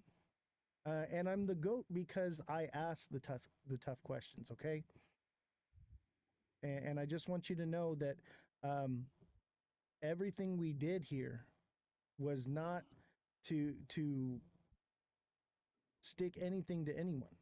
It was about supporting you and the community together as a whole, because the community is the ones that are investing their money, their livelihoods. Okay. And as creators, we have a responsibility to our followers, our viewers. Okay. And I just want you to know that I did this for you. Okay. And I want you to know that from the bottom of my heart, man, nothing but love. I get it, dude. I've been in your seat right now. I've been through the legal battles. I broke one of my NDAs on this show, and I have a legal battle ahead of me. Okay. I am in your seat, but sometimes we just got to do what we got to do. Thanks for allowing me up. And Wadi, hey, how you doing? How's everybody? How you doing, California Joe? Finally get to see What's your going face. on, Joe? Good, good, good. Yeah. I think the one thing that we all need to remember here, okay, during this whole process is this was, as you said earlier, and as Dead Daddy also said, this was a purpose, a goal to surround the community, to support him, okay. And I think along the way, and once again, this is my opinion. This is the way I see it. Okay, and I want to say that I don't have a vested interest in this. I'm not looking to create an influencing following of 1 million people and sell merchandise. That's not what I'm all about. I'm about supporting people, especially people that have a situation that's putting them in an awkward position. Okay, I think that we're losing a little bit of the focus, and I know that you brought up points about White Rock in the beginning of your show. I was in flight, so I was listening. I couldn't really jump in until now. Um, but at the end of the day, good journalism, and I'm a communications major. I interned in major newspapers on the East Coast in my career. Um, Good journalism is you give questions ahead of time. Okay, if you're going to interview somebody, and especially if you're going to ask them tough questions, you let them see the questions, you let them prepare, you let them make a decision whether they want to be on to answer it or not. Sometimes people withdraw, such as what White Rock did when Dead Daddy gave him his list of questions. So I think the one thing that we're losing here is that the man is still under a lot of pressure. Okay, there's still a lot of unknowns out there that may come back to bite him in the ass. Okay, and we have to be cognizant of that. We have to be compassionate of that. If we're truly trying to be a community to support each other, we have to be cognizant of that fact. Okay, and the fact that he gets upset, listen, I would get upset too. Okay, when you're hit with something that's unexpected, your first reaction is shock. Okay, and people present that shock in different shapes and forms. Okay, so we can't criticize him because of the fact that he got upset at something that was being asked of him, or something that made him feel uncomfortable, or something maybe that he was afraid to talk about. Okay, and once again, and I appreciate Oz that you've apologized to him 1 million times, and Wadi that you said you hope you're not wrong, and I the same thing. My whole goal in this was to take an idea that Brooke and I discussed with some other people on an influence stream, and support one of our own. Okay, and if there are tough questions to be asked, I mean, Oz, I've seen you reach out to him and say, "Hey, DM me, call me, talk to him." I've talked to him. Okay, I've spoken to him. I've asked him whatever I needed to ask him. He's told me whatever he's needed to tell me. Okay, so I think that would probably be a better approach. Okay, and then you can bring him on your show and ask the question, so that way at least he is prepared. And listen, when you talk to him initially, you'll be able to tell because of your experience whether he's telling you the truth or he's not. Okay, so at that point, then you can make a determination. But I think right now, there's a major misunderstanding here. Okay, and I think I just want everyone to understand that we need to clarify that, so that way there is no hurt feelings. There is no feelings that we're trying to hurt him or hurt you or hurt Wadi or hurt myself. At the end of the day, guys, the focus is a community coming together to support each other so this doesn't happen tomorrow to you, Oz. And if it does, we'll rally around you too. Wadi, same thing goes for you. So that's just my 2 cents. And like I said, I have to jump off because, like I said, I was on a plane for a long time and I just got home and I want to be able to go have supper with the family. But I appreciate it and I will still continue to listen. But Oz, you are the GOAT. Wadi, you are great. Dead Daddy, you are a man. Okay, you are a master at what you do. And I wish everybody a lot of love and blessings because at the end of the day, that's what's needed. All right, brothers? Thank you, California Joe. I appreciate you coming on the show, and I agree with everything you said. I want the record to show that I did question Dead Daddy about many of these things prior, maybe worded a little bit differently. But yeah, I already drilled him, so he knew what to expect from me. All right, guys. Listen, have a great evening and have a great weekend, okay? And I'll be listening to you guys from as I always do. All right, thank you. All right, take care, Thank you for your Joe. kind Much words. love, bro. All right. Yeah, no, see, I apologize, if I'm too straightforward. If by any chance I disrespected your show or anyone, I do apologize.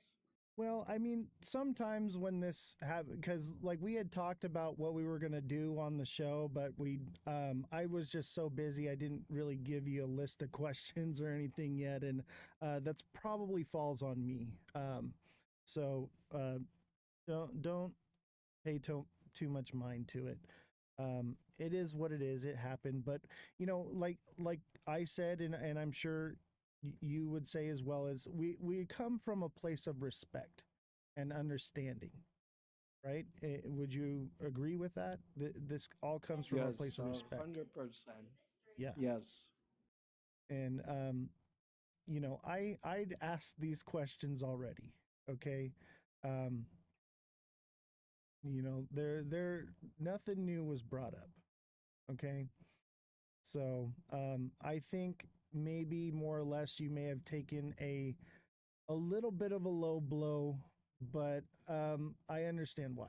So it is what it is. Let's let it be water under the bridge. There's no reason to create um, tension, especially amongst creators. Like California Joe said, we are a community. We need to be working for each other here and uplifting each other. And that was the whole purpose of this. But unfortunately, sometimes the hard questions have to be asked and they have to be addressed. And I wish that it had gone down a little bit differently. Did not happen the way I expected it to. And that's why I was very careful and tried to explain that, like, hey, don't take this the wrong way.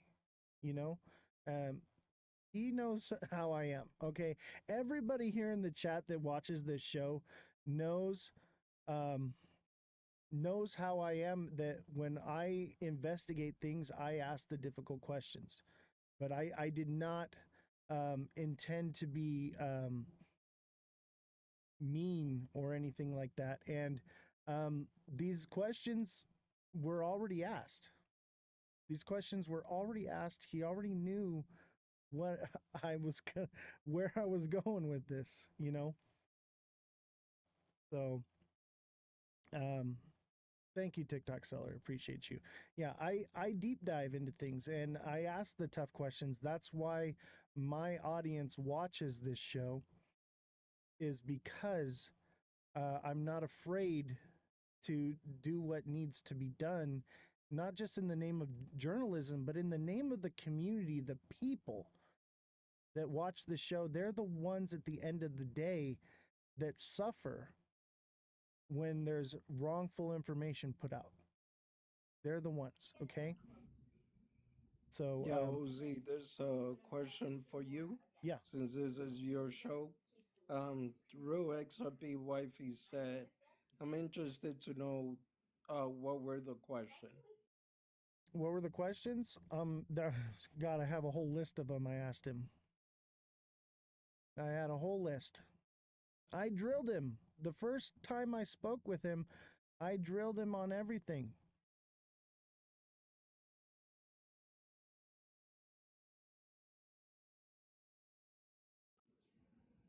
Yeah, and But the just to questions be were clear, addressed on the live. So oh, go ahead. if you missed the question, okay, you can watch these lives. They're recorded and uploaded to YouTube. They should be on by about midnight tonight. Okay, so all the questions are there in the live. Go ahead, Wadi. Oh no, my thing is, like I said, honestly, I didn't have no ill intention. I don't have any ill intention. Just like you, I'm the type of guy, I am based on truth and facts. And if I see something questionable, then yes, I will ask. And then what makes it worse is the person's reaction in this case.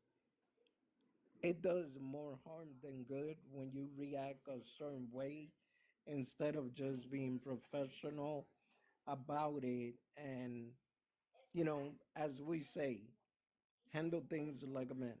Yeah. I tried to be very professional, very sensitive because I get it. It's a very sensitive thing um, to have those types of questions thrown at you. And that's why I I was very careful of the way I asked the question, and I want to be very professional here. This is a professional show here. We are a news media outlet, okay? And you know, I I didn't want him to feel like he was being attacked. That's why I phrased it like I did, and I, let him know, like, hey, here comes the hardball, and he knows. He knows, man. The questions I asked him in private were way more critical and deeper into what was going on. Okay, and I feel like I softballed him. All right, I really do. Um, Nothing but love to Dead Daddy. Okay, like I said, I'm going through my own legal battles for breaking NDAs on this show. Okay, I got removed from TikTok for 9 days for breaking my NDA, but it needed to be done because it was the right thing to do. And it was not an attack whatsoever. And I tried to make that very clear. And I hope that he sees it that way. But as to what you said about how he responded to the question, it's normal human behavior if you feel attacked, it's a fight or flight adrenaline type thing. I don't see that as anything um, negative whatsoever. It's just natural, very natural for people to want to defend themselves, and that's why um, before I said any of these questions or anything, he would know where I was coming from and what could potentially be thrown at him, and I didn't want to ask the questions without him present on the live out of respect, because a man should be able to defend himself in the face of something like that. That it would have been very wrong to divulge any of this information without him present.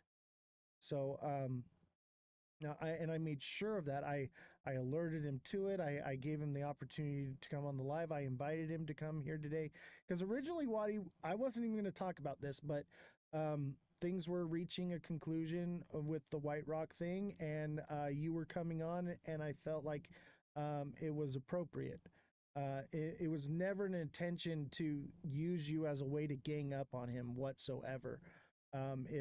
If he feels that way, or if anyone feels that way, um, it just naturally occurred this way, and I, I, you're asking the same questions I've been asking, and I think they are valid questions to be asked, and you and me are not the only ones asking those questions. There's definitely at least a group of people asking these questions, and they needed to be answered so that we could finally move on from this story, because I'm sure most of the chat is just white rocked out. I know I am. And I jumped into this as support for Dead Daddy, just like California Joe had said it was meant to be a support group. I spent a lot of money out of my own pocket to get to the bottom of these things because not just for Dead Daddy, but for the people. Because the people, they're at the end of the day, the shows aren't about you and me as creators. They're about us as a crypto community. Crypto Slayer wants to come up. Did you have anything you want to elaborate on that, Wadi? Yeah, I was gonna say, don't let Slayer talk. He's trouble. We'll give him a chance. No trouble here, Hey, Crypto no, Slayer. I'm Nothing kidding. but love. What's going on, Slayer? No, I know I jumped in late, and I think a lot of people are just confused because it sounds like that last question was the question that kind of, I mean, I wasn't here for the beginning, so I can't speak from the beginning, but I just would like to clarify. It just kind of seems like that last question about that other live with the other content creator. Um, just seemed like it was, to me, coming into the live was reaching for, I don't know if they were, you said it was like a publicity stunt. Here's the thing, brother. I don't know how long you've been in the space. I'm a little guy in the space. I don't really even consider myself a journalist, a content creator, an influencer, all those titles. I come on a space because I want to say something and get answers to stuff. When I hold my lives, I'd have 100+ people in my life, bro. When the markets are down, I'm going to tell you, viewerships go down because nobody likes to look at their portfolio. That's just the name of the game. And so if I think that was a stretch for whoever's live he was going to go on. I don't want to mention people's names because I'm not that person.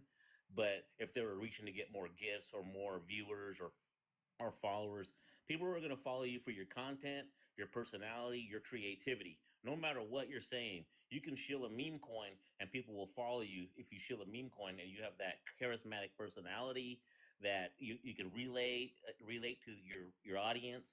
That's the vibe in the space.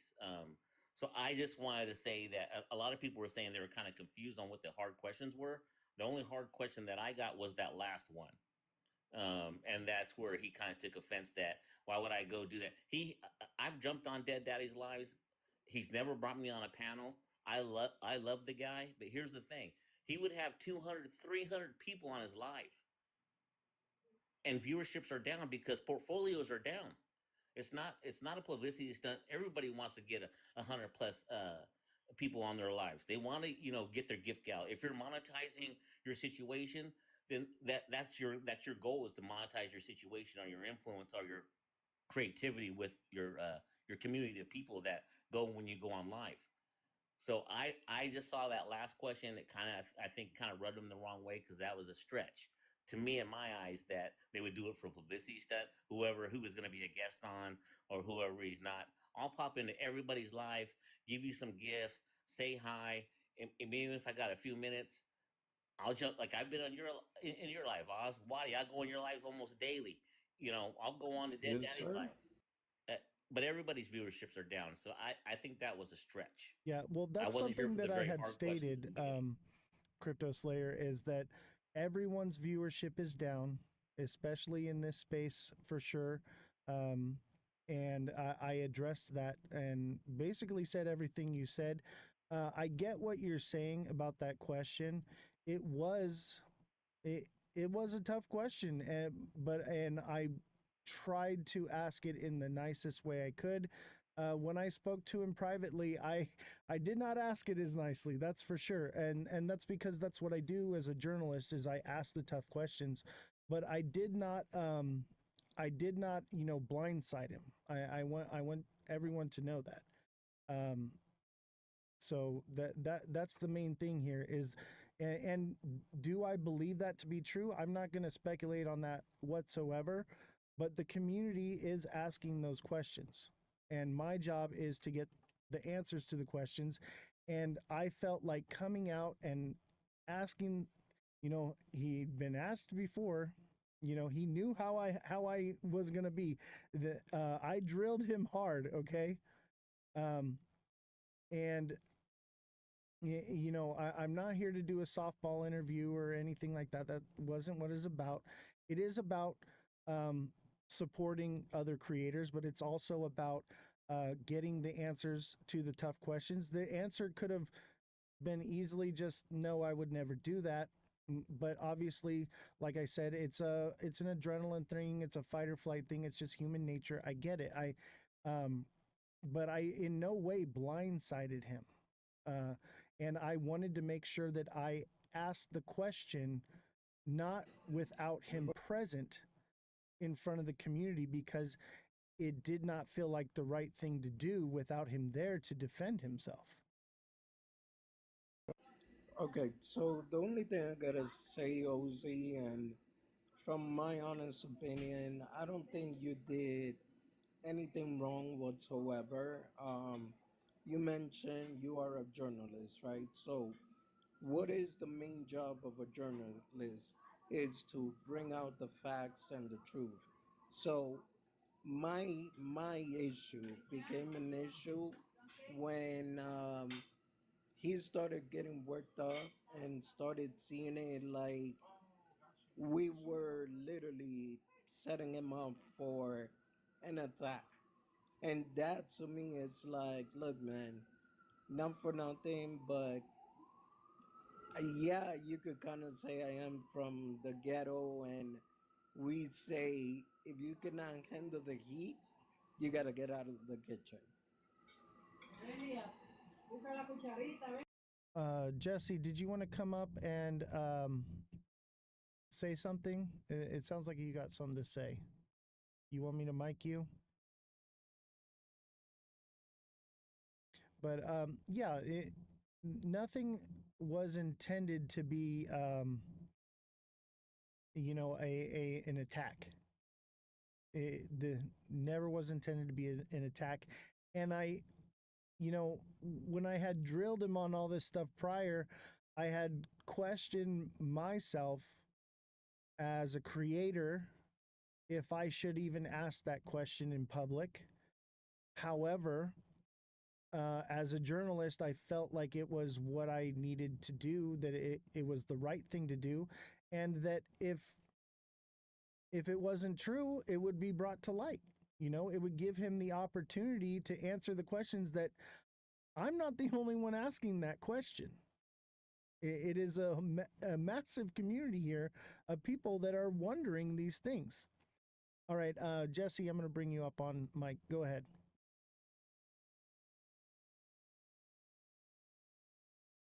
Okay, so I think people are really misunderstanding. We have to ask questions that are uncomfortable. And it's not because, oh, we don't like this or that or whatever. A question that kept popping up because we talk to different people and give them the scenario, and they are like, well, it sounds like this. Well, what makes it sound like that? And unfortunately, the word publicity stunt came up a lot. And we were like, okay, well, which side? And we were like, we'll ask him because he's going to know. I mean, his answer will be like, no, not at all. Why would I do that? And unfortunately, he was a little hostile, and I get it. Emotions run high. But what people aren't understanding, the other side to that question, is he might be in a publicity stunt and doesn't even know it. They might be promoting this. They're reposting his post about saying negative things about White Rock. White Rock is reposting his posts. So if he's not part of that publicity stunts, they made him the publicity stunt. They're using his anger towards them and all of that to either promote themselves and show people don't come after us. But the whole point was we kept getting that question. It sounds like a publicity stunt, but who's the one delegating it? And that was why we had to ask that question. It's not personal. None of the questions in journalism are personal because they're just not fun questions to ask, and that's fine. And I get why he was upset, but we also have to take in consideration when you make a puzzle, you need all of the pieces. You don't get a whole puzzle if pieces are missing. So that's all I wanted to say. It's not, personal, and we've been doing everything we can to make sure that his story is heard and important because we don't want this to happen to other creators as well. Thank you, Jesse. Um, but yeah, someone in the chat said you could ask them better. I'd go back and rewatch the show, man. I tried to be as respectful as possible. Um, what's up, Mega? How you doing, buddy? Glad to have you on the show, man. What's going on, man? Can you guys hear me fine? Yeah, you sound a little quiet, What's but going you're on, good. Mega? What's going on? What's up, Waddy? What's up, Crypto Slayer? There's so many names that start with crypto, Good or have evening, the word crypto in the name, my name included, where I just have to click on a person's name to make sure. Um, I've been here since I got in, I would say 15 minutes before Dead Daddy came up. So I heard, the whole conversation about him, but then also, a chunk before. And I would say I don't think it's bad, the questions that you asked. I think you did your work as far as asking the right questions.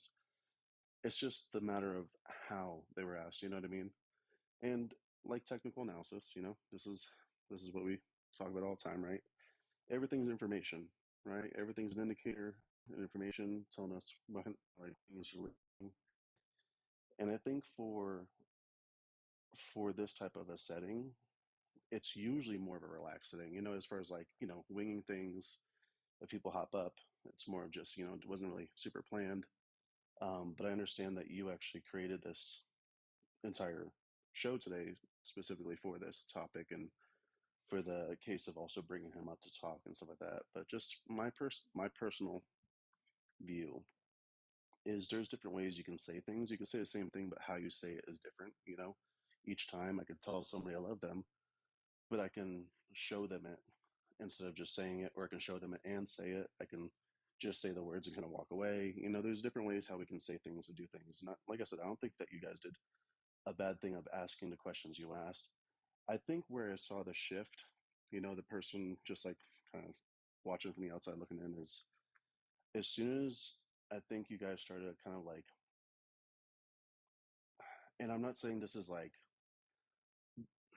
I would say it could have been worded better, is what I could say, as far as like saying like he's kind of like a nobody in the space.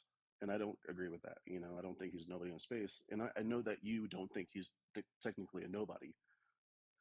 And I don't think that anybody thinks that anybody's So, a nobody in here. But I think that that kind of struck a chord with him when that was said, and I saw his face kind of shift. And I would personally be a little upset if somebody said that to me too. And so that's kind of just outside looking in, where I saw kind of that shift of where it went to more of the defensive so, side of things. so, Mega, that was actually me that said it, and since you was here, you saw that I was trying to be as nice as possible to No, rephrase 100%. it. I do Yeah, agree with that. but I don't yeah, think that you were but trying to be malicious. I just think that that's where the yeah, shift was.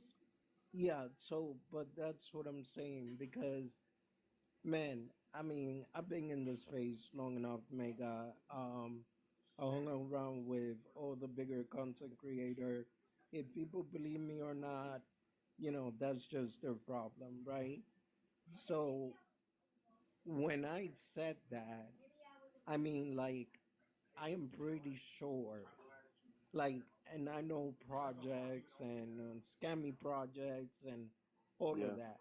But when you look at the viewership that the content creator in this fact is that daddy that he's getting, which is not even that much. When you look at the followers, which is not even that much, then you do kind of question, well, why would they pick on you at all people?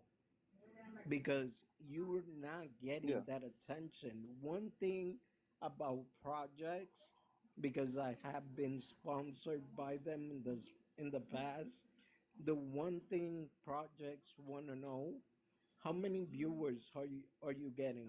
How yeah, exactly. much engagement are you getting? Am I correct?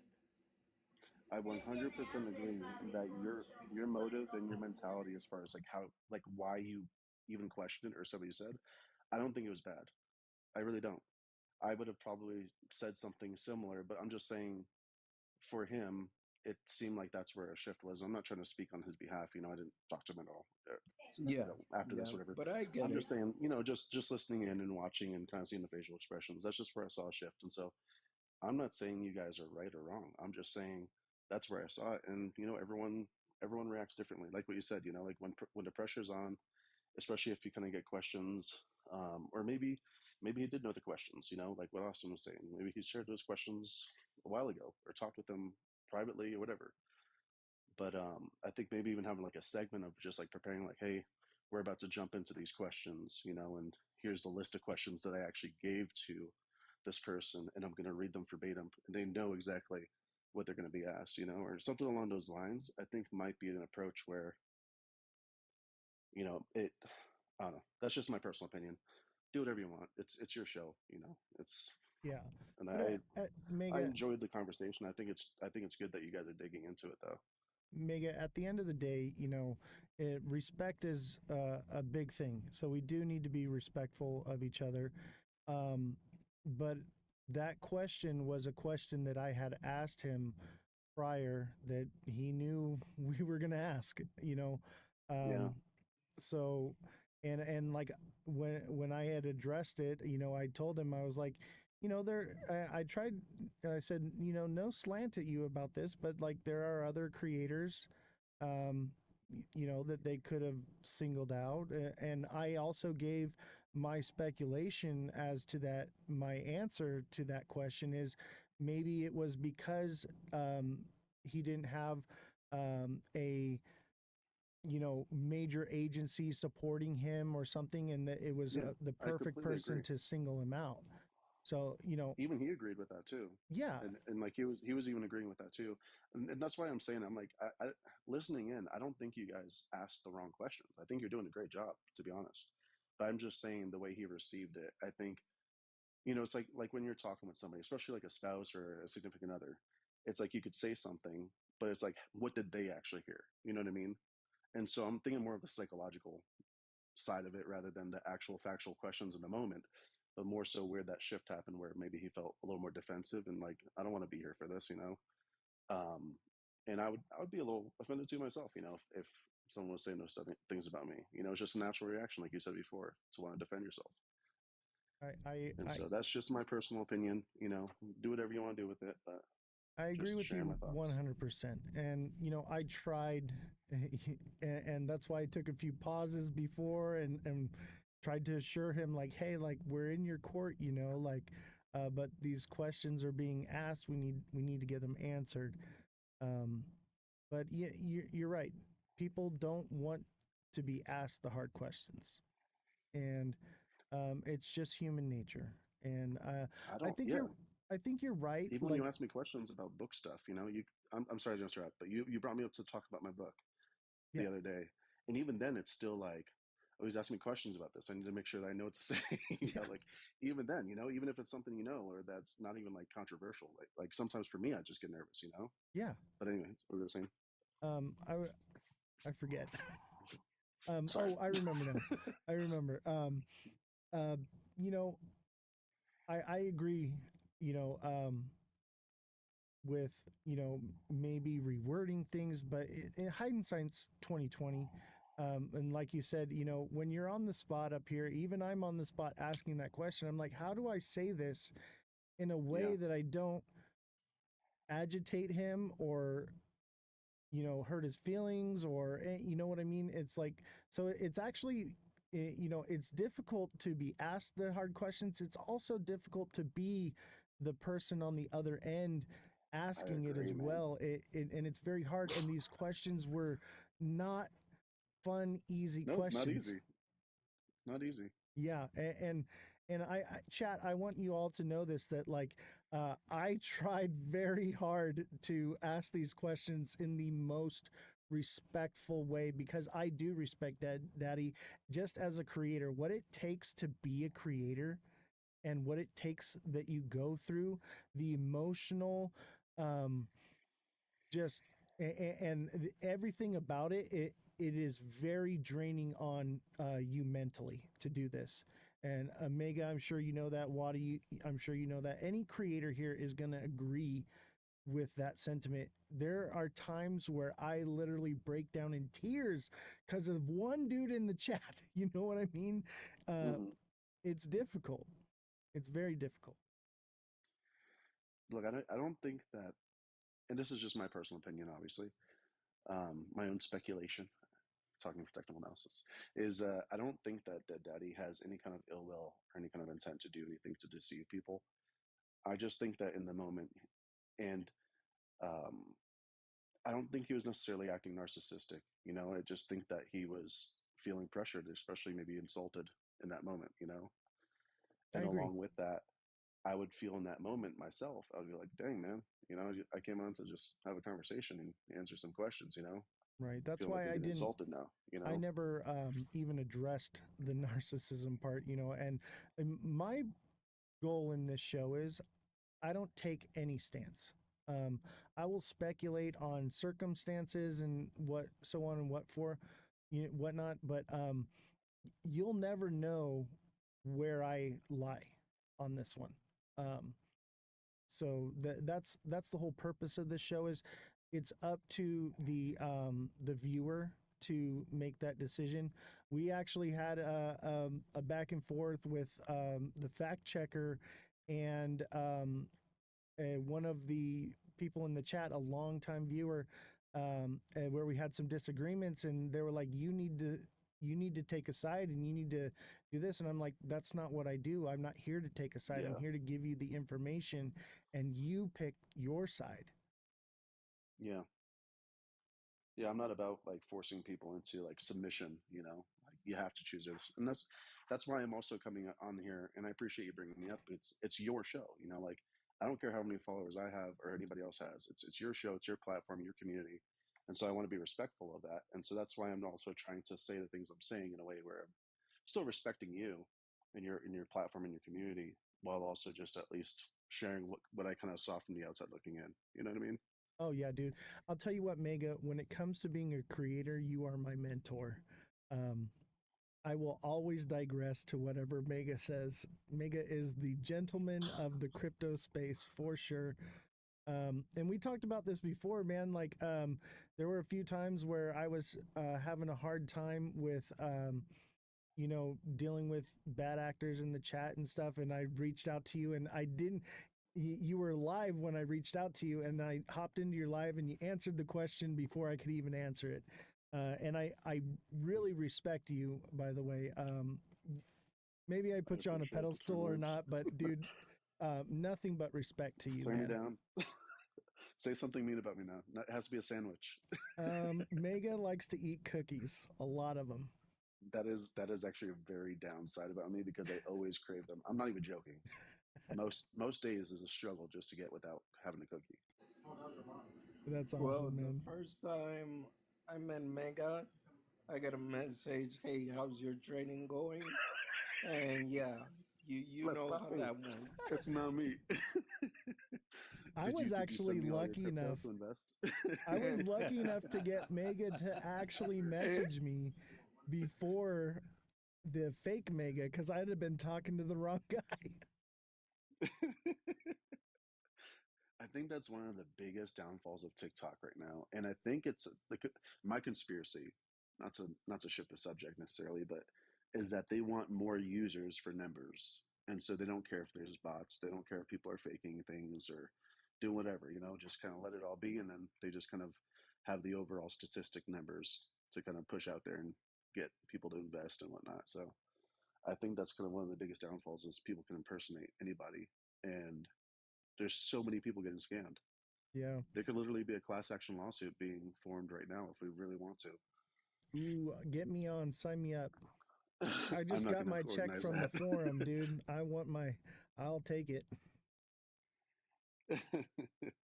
No, but I really do appreciate you guys. Wadi, I do appreciate your honesty. I know you like to dive into things as well, like Austin does, and it's not anything against you.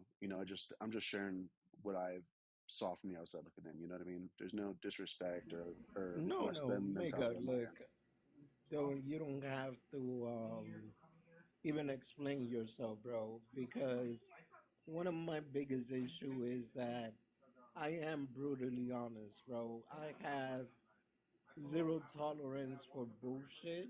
And I'm sorry, I don't mean to curse. And scams and all of that. So that's Yeah. why I am the way I am, bro. But No, I completely no understand that. need. You could have, you're right. I should have tried to find a way to not make him feel like, hey, you are a nobody in this space. Even though I did tell him with all the content that he's creating, he's going to be a big influencer. Yeah, So yeah, I understand that, and I and once again, I I messed up there oh, sorry. probably. No, I definitely agree with you, and I know both of you both set it up where you were just like, please understand, this is not trying to be mean, not trying to come across as trying to hurt your feelings or whatever, and I completely understand that. I'm just saying that even if somebody said all those things to me, and then followed it up with what they what was said, I would still be offended. Yeah. And it I'm was just saying, never my intention to bring him on here for us to Yeah. like um jump on him, like team up against him or anything like that. And I feel like that's more or less maybe what he might have felt. I never intended that, and I probably should have thought about it, but I tried to get Dead Daddy to come on so many times, and he yeah, just it wasn't until he Waddy has a lot was of stuff here, going then on all of a too sudden he's like, "All personally, right, I'll but be there." Even today, Yeah. he didn't agree to come on the show. I was like, "Hey, I want you to come on the show. We're going to talk about everything we talked about, and it's all going to come out today." Not all of it, but most of it. And I was like, "I want you to be there because it's important that you're there to, to defend yourself and be a part of it and tell your side of yeah, the story." And I hope he doesn't feel like I set it up for us to attack him, because I had no intention for that. And I feel like I didn't attack him, but I understand, his feeling in it, but it was never an intention. OC, it's okay, man. Just put the blame on me, bro. Don't worries. It's all good. Unfortunately, because it's my live, it falls on me. Yeah, no, all good, bro. It that's good. falls on me. You ever read the book? What's it called? No, I have to open it up. I'll be right back. I'm gonna open it up real quick to see what book it is. Speaking of books, I got this book right here I'm reading right now. I've read it like probably like 20 times. This is a psychology textbook from Harvard University from 1968. Ooh, this thing is good, man. If you want a good read, if you like science and stuff like that, it's mostly like science experiments and stuff. You won't see this. What book is it? This is psychology from Harvard Is University that from just, that's just a 1968. textbook, Yes, and dude? he, Just straight up textbook. it, you won't find they don't talk about this stuff in universities anymore, and these textbooks have been completely like changed now. And man, there's Hmm. some really controversial stuff in there. It's a lot of like animal testing and stuff. I love animals, but I also love information. Um, so, but definitely a rabbit hole for sure. Jump down that one. um, the book that I was talking about is called Extreme Ownership. It's by Jocko Willink, and he was a Navy SEAL. And the premise of the book is him sharing his life, and then also like his work within the Navy SEALs and whatnot, SEAL Team 6, I believe it was. And just as the leader, no matter what happens, is the ability to take full ownership even when it sucks, And then you're just like, it is what it is, And it completely starts to shift things in a lot of people's lives when you start to do that. Take ownership for why are my bills not paid, or why is this happening? Why is this person mean to me? You know what I mean? And there's always reasons we come up with, as to pointing the finger, and the book talks about basically pointing the finger back at yourself. What could have I done differently, or what can I do different next time? Adapt to the situation and overcome it like a Navy SEAL would. That's And a really cool exactly book. how I look at it right now. Is you know, no matter who said what, the blame falls on me. It's my life, and I'm learning. I'm new to this content creation stuff. I've only been around a couple months, and as much as we've been blowing up so quickly is just fascinating to me. But yeah, I'm completely unprepared for any of this. It's a learning curve for sure. Yeah, exactly. It's all learning. It's all information, and you're doing a great job, though. I think Thank you're doing you. a great job, honestly. Yeah, I believe so. I mean, I've been here for 3 years and a half, going on 4, and that's why I am also so critical with a lot of topics. And look, man, I honestly, and just so the audience know, OC invited me to the show. I did not even know that Daddy was gonna be up here. I thought it was a solo interview. That's what I thought. So, just to be clear, this was not a planned situation Yeah. or anything Yeah. like that. As far as I knew, Dead Daddy wasn't coming on either. He told me that he wasn't going to be able to make it, but he would be listening. Mm. So, and then he jumped up. Oh, it's Hey Bush guys. Babe. Hey, Hey, Hey Bush guys. are Babe. you How are you? dancing on top of your desk? I'm not dancing on top of my desk right now. I'm laying on the couch in pajamas. Totally Where's opposite. Cosmic? Let's make it a party. Where's Cosmic at? I know. You know what? I'll invite him right now. I don't know if he's up, but I'll invite him. I just wanted to say something. You know, when Mega was talking about, the TikTok and how many copycats there are and stuff like that. You know, we're in a space that we think we know each other, but we really don't. And I think at the end of the day, you have to ask those hard questions. And I think Dead Daddy was completely oblivious to what was going on, but I do think that they had a definite plan to use him in the scenario that they did. And watching this whole thing unfold, they're getting a lot of publicity from all of this. And what I was saying in the chat is that when you get bad publicity, and you have a lot of strong followers, all that does is it makes your strong followers double down, right? And defend you. Exactly. And I think that's what it did. It made them all double down. And so it was not a dumb move on their part to utilize this publicity to do that. And that's exactly what Jesse was stating is like the question, is that why did even White Rock post what he had posted on their website? It was all publicity, and I don't want to take a side. Okay, that's not what I do, but it was very thought provoking and raised a lot of questions of why they did that. And I think you're right. I think that they you know what they say, no publicity is bad publicity, but whether No, it's positive or it negative, isn't. it's good. Yes. Yeah. And Yeah. I think that they knew that their defenders were going to double down, right? And all that does is it actually exacerbates their followers to go out and make public all of this stuff to make it look like they're calling us a scam or whatever. And I think at the end of the day, that's what this did. And it's unfortunate that he felt like you were attacking him or anyone else was, but I feel like it was good for those questions to be asked at the end Mm. of the day, because I feel like crypto is a very like uncertain place, right? And there's a lot of people behind the curtains that don't show their face and are anonymous, and Hey, a lot of yeah, and a lot of project teams, right, that don't do that as well. And I think when you have that, you have got to dig deeper, you know. Yeah, So, bullish. And to hey, your Watt. point, hi. Hi. To your point, yeah. It's funny because when I had a private conversation with Joe, but obviously I'm keeping it private, and that was one of the things that I did mention. I was like, well, Joe, you know what they say about publicity, right? Good or bad is still publicity. So I'm not trying to accuse anyone of anything, but we just never know at the end.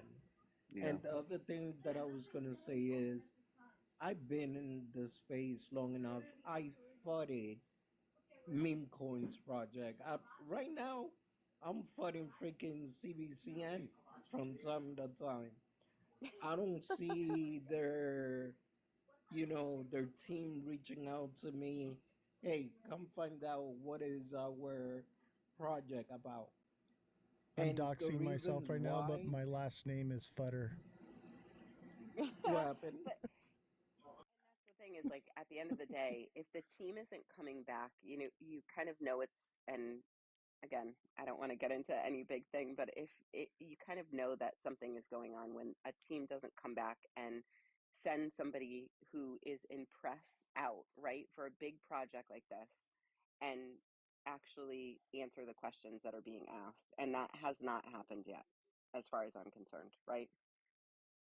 I think 100%. And the questions I'm in contact directly with White Rock, they will not answer any of my questions on any of their official um, emails or websites linked to um, them officially. They will only talk to me through middlemen and like telegrams and things like that. And I keep telling them, I'm like, look, I want to get the questions answered and everything, but it has to be on the record. It has to be official. Like otherwise, it's nothing. And it's just been a runaround I with mean, them. that's telling, right? Yeah, Yeah. that's telling for sure. I just wanted to say I do agree with you, Bullish, babe, because for myself, I like to stay anonymous, and it has been a tough journey as far as like building the trust. You know what I mean? Hmm. I've been in this since 2020, as far as like creating stuff for crypto and stuff like that. Started over on X, did that, built it up to like almost 3,500 followers or so, and then I stopped doing that for a couple of years because of like health stuff in my family, and then started doing this in November. And for me personally, I was just like, how do I build that trust with people? Not so I can sell them something or do something, to try to gain anything necessarily, but just so they can feel safe in the community. And I think the more influence you start to have, the more you have to almost like, not that you have to dox yourself, but the more you have to really prove yourself in the community as far as being a person who's willing to take some hard hits, take some hard Yeah. questions, and really be as transparent as possible. And so it's like, if I'm not showing my face, if I'm not sharing my name and where I'm at and stuff like that, what other ways can I still create that connection with people? And so one of the things I do is create free things, free resources or videos just trying to help people and stuff, that live streams, just teaching people things and stuff. And so it could only make up so much of it, but especially when it comes to, and my point is this, is when it comes to companies that are actually creating crypto and solutions, I think the amount of transparency there should be beyond reproach. Is huge. Yeah. You should be able to look at a company and say, I don't even need to go talk to them. I already have all the answers. You know what I mean? Like, Yeah, I mean, the thing that I've said before is I think that it's really funny. I mean, I right now own three businesses that I run, and I think that it's funny in crypto that people don't treat crypto projects like businesses, and yeah, they don't. And I think that that is something that needs to change in crypto, because there are so many projects out there that are allowed to operate like they're not businesses, that it's a problem in crypto, and it's 100%. actually kicking people out of our space, because they're not operating the same way that a regular business would operate. And why do we allow them to do that? I don't understand, you know. I think that creates an avenue. That's a void right there, right? That creates an avenue Yep. for, if you are willing to be that person who is transparent and has a project that really has a solution, or maybe Hmm. you're just like reaching out to companies saying, "Hey, Thanks, Francesca. you need to be transparent," and I'm willing to be a person that helps you to do that. Almost like a consultant type of deal to help people to be more transparent as companies. I don't think they would really care about that, but that is a Hmm. void, whatever way you want to approach it, because it's proven to be very taken advantage of right now with And it's scams and interesting. I think schemes. Yeah, and I think a lot of people have been able, a lot of projects have been able to hide behind, the fact that there's not clarity in regulation, and so that's why they're doing it. And I think that that's what's so important about clarity and regulation in the space. If we have that, then these companies and these projects can't hide behind that excuse anymore. And I think that that's really important that we get that. 100%. Yeah. No, Let me that ask. is 100%. But guys, OC, thank you so much. Bullish, it's been a pleasure. You too. Mega, likewise. Yeah, I Wally, actually Good have seeing my you. best friend thank over you for here. coming. He came all the way from Texas, and we're Oh, supposed to go out and enjoy. You Hey, Have know, thank you fun. for coming on, Wally. I thank you. appreciate you coming on. You're a G if you're going out at 10:30 at night, Wadi. Yeah, he's going out in Hey, his well, you'll be BMW. surprised. I'll post paint the the town. videos. You guys see. You know what we did yesterday? So my wife went to a concert, and me and Ken and his two brothers were all best friends. We grew up together. We went to pick her up, right, from the concert. So we were all hungry. You want to know where we was at 3 a.m. in freaking IHOP? I was gonna say, was it Taco Bell or IHOP? So No, no, it was IHOP. So, but hey, guys, I appreciate y'all. Love ya. have a good OC, night. once again, I apologize, bro. I didn't mean to, make things worse. And I appreciate you, brother. Have a good one. I appreciate you too, and Bye, Wadi. I, I'm, I mean, I'm not upset at you, but I just want everyone to know I never intended anything to happen like this, and I'm learning. I'm learning here too, and I'm going to count this as a good learning experience because this won't be the only time that we're asking tough questions and doing things, Exactly. but the responsibility does lie on me.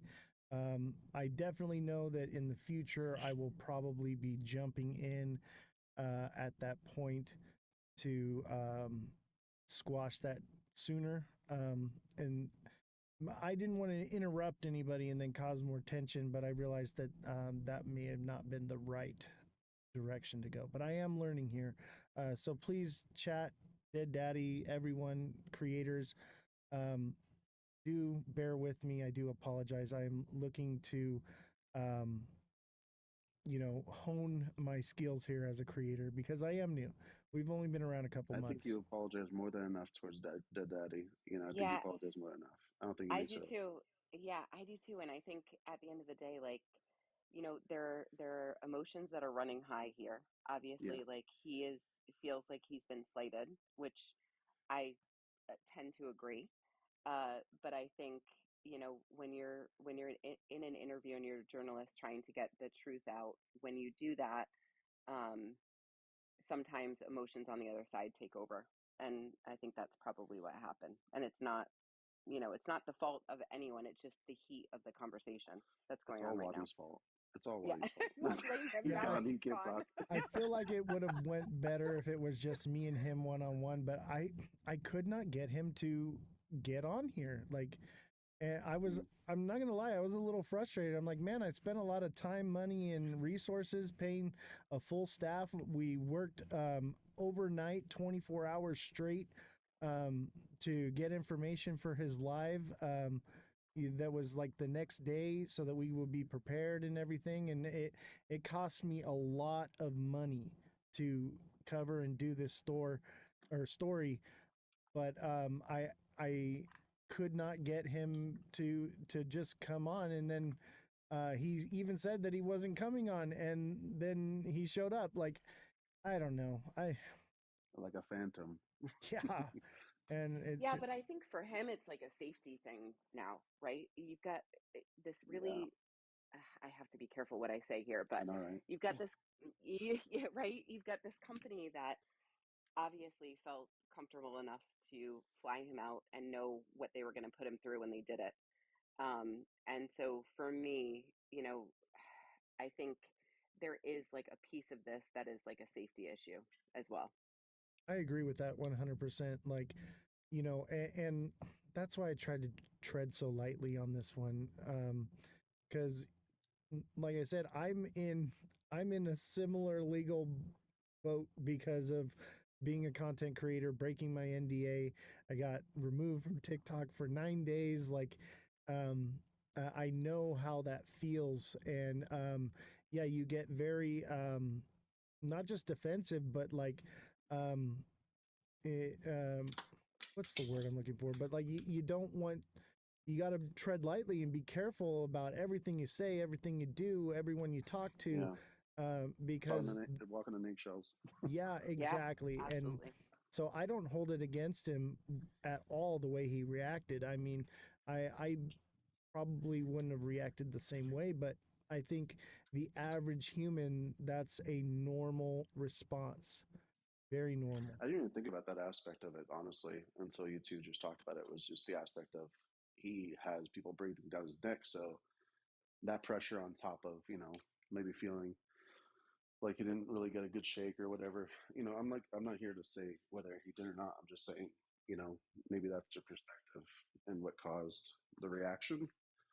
But he's a nice guy. I like him. I have Yeah, nothing I mean, against him.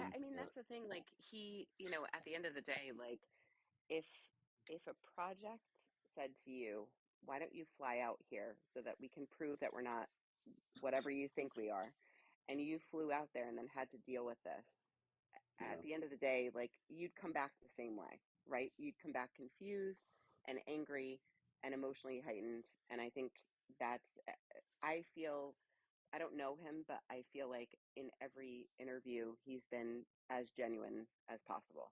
yeah, Um, and again, I don't know him, and I don't own White Rock.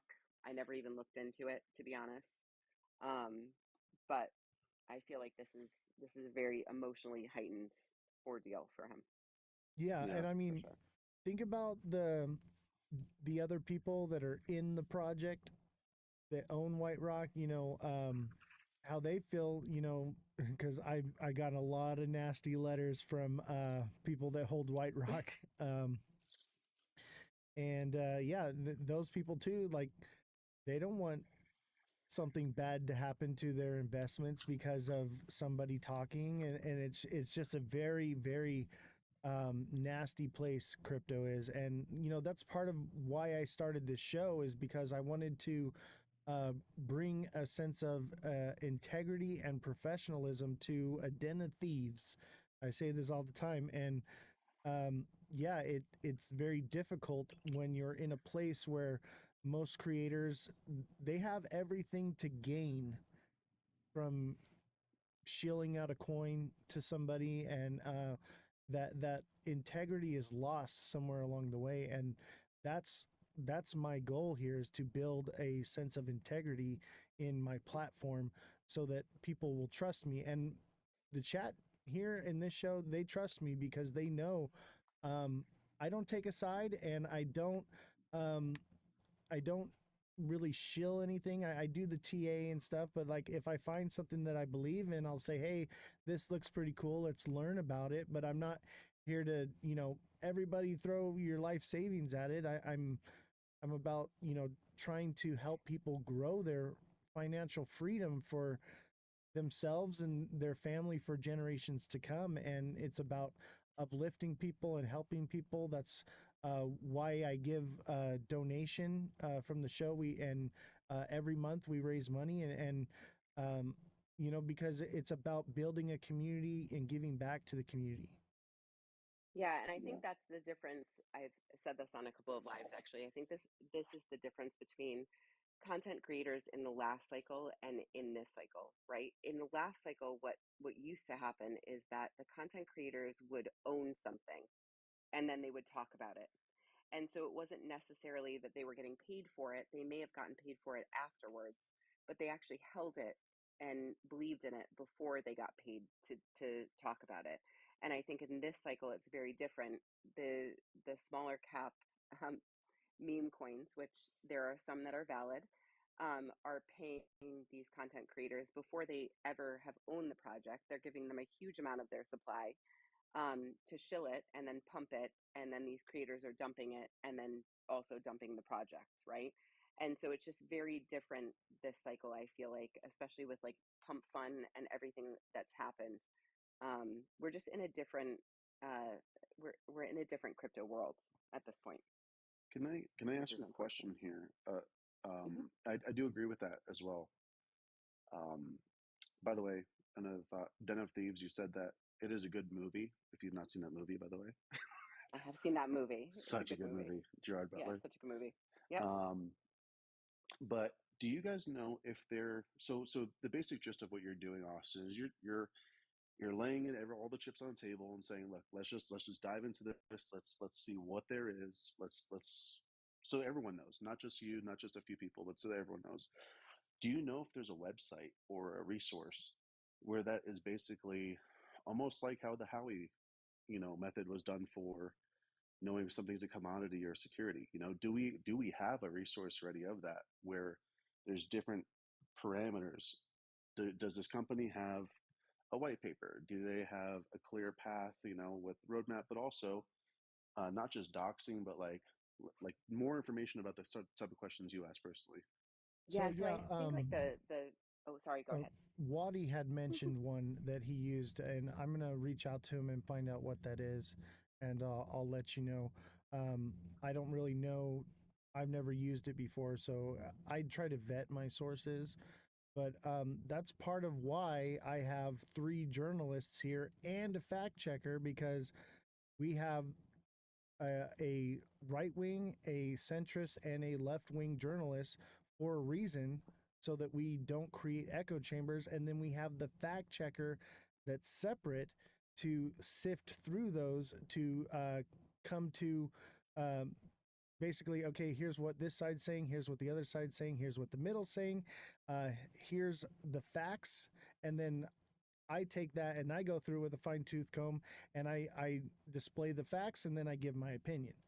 And that's why we have the show we have, is because we are sifting through so much FUD. And it's not just in crypto, this is also just financial news in general. And we also cover, Yeah. the war, because I believe that that plays a role in finances right now. Hmm. So like there's a lot that we have to dig through here, and that's our purpose. Our purpose is to dig, get the information, give it to you, and then you decide, not me decide for you. Not to put more stuff on your plate personally, but do you guys already have like a spreadsheet or something along those lines of the ones you've already kind of went through? What do you mean spreadsheet? Could- Like or something, just like different projects you went through, different types of questions you asked, their answers, or the types of resolutions you had for them. Because I would like that personally, like some sort of resource if you're diving into those. pretty much the only record of it is the shows that are recorded and posted to YouTube. Okay. I believe they're on Twitch as well, but that might actually be a good thing to do. Um, You just gotta be careful how you do that too, so you don't have the companies come after you. yeah, Yeah. that is true. And that's why I'm reading the news from all different sides, and then you decide. But then, I find things in articles where they say, um, they'll say, "Oh, inflation is down; it's only up 1%," right? And then we read through the article, and it says, "Well, actually, inflation's up 2.4%, but we took out energy and food costs to come to this number." And I'm like, okay. People spend 90% of their income on energy and food. I think that's relevant information to divulge. And they do it this way in order to get the headline that they're looking for, which moves the market in ways that they want it to move and manipulates people. And so, like, that's basically what I'm doing here, is like we're getting the Hmm. actual truth. I mean, there's like, token sniffer that's out there. The problem with those websites is that they're looking at, like check, check, check. Do they have an Okay. audit? Do they It's very do they surface. have a, yeah, do they have a whitelist? Do they have a blacklist?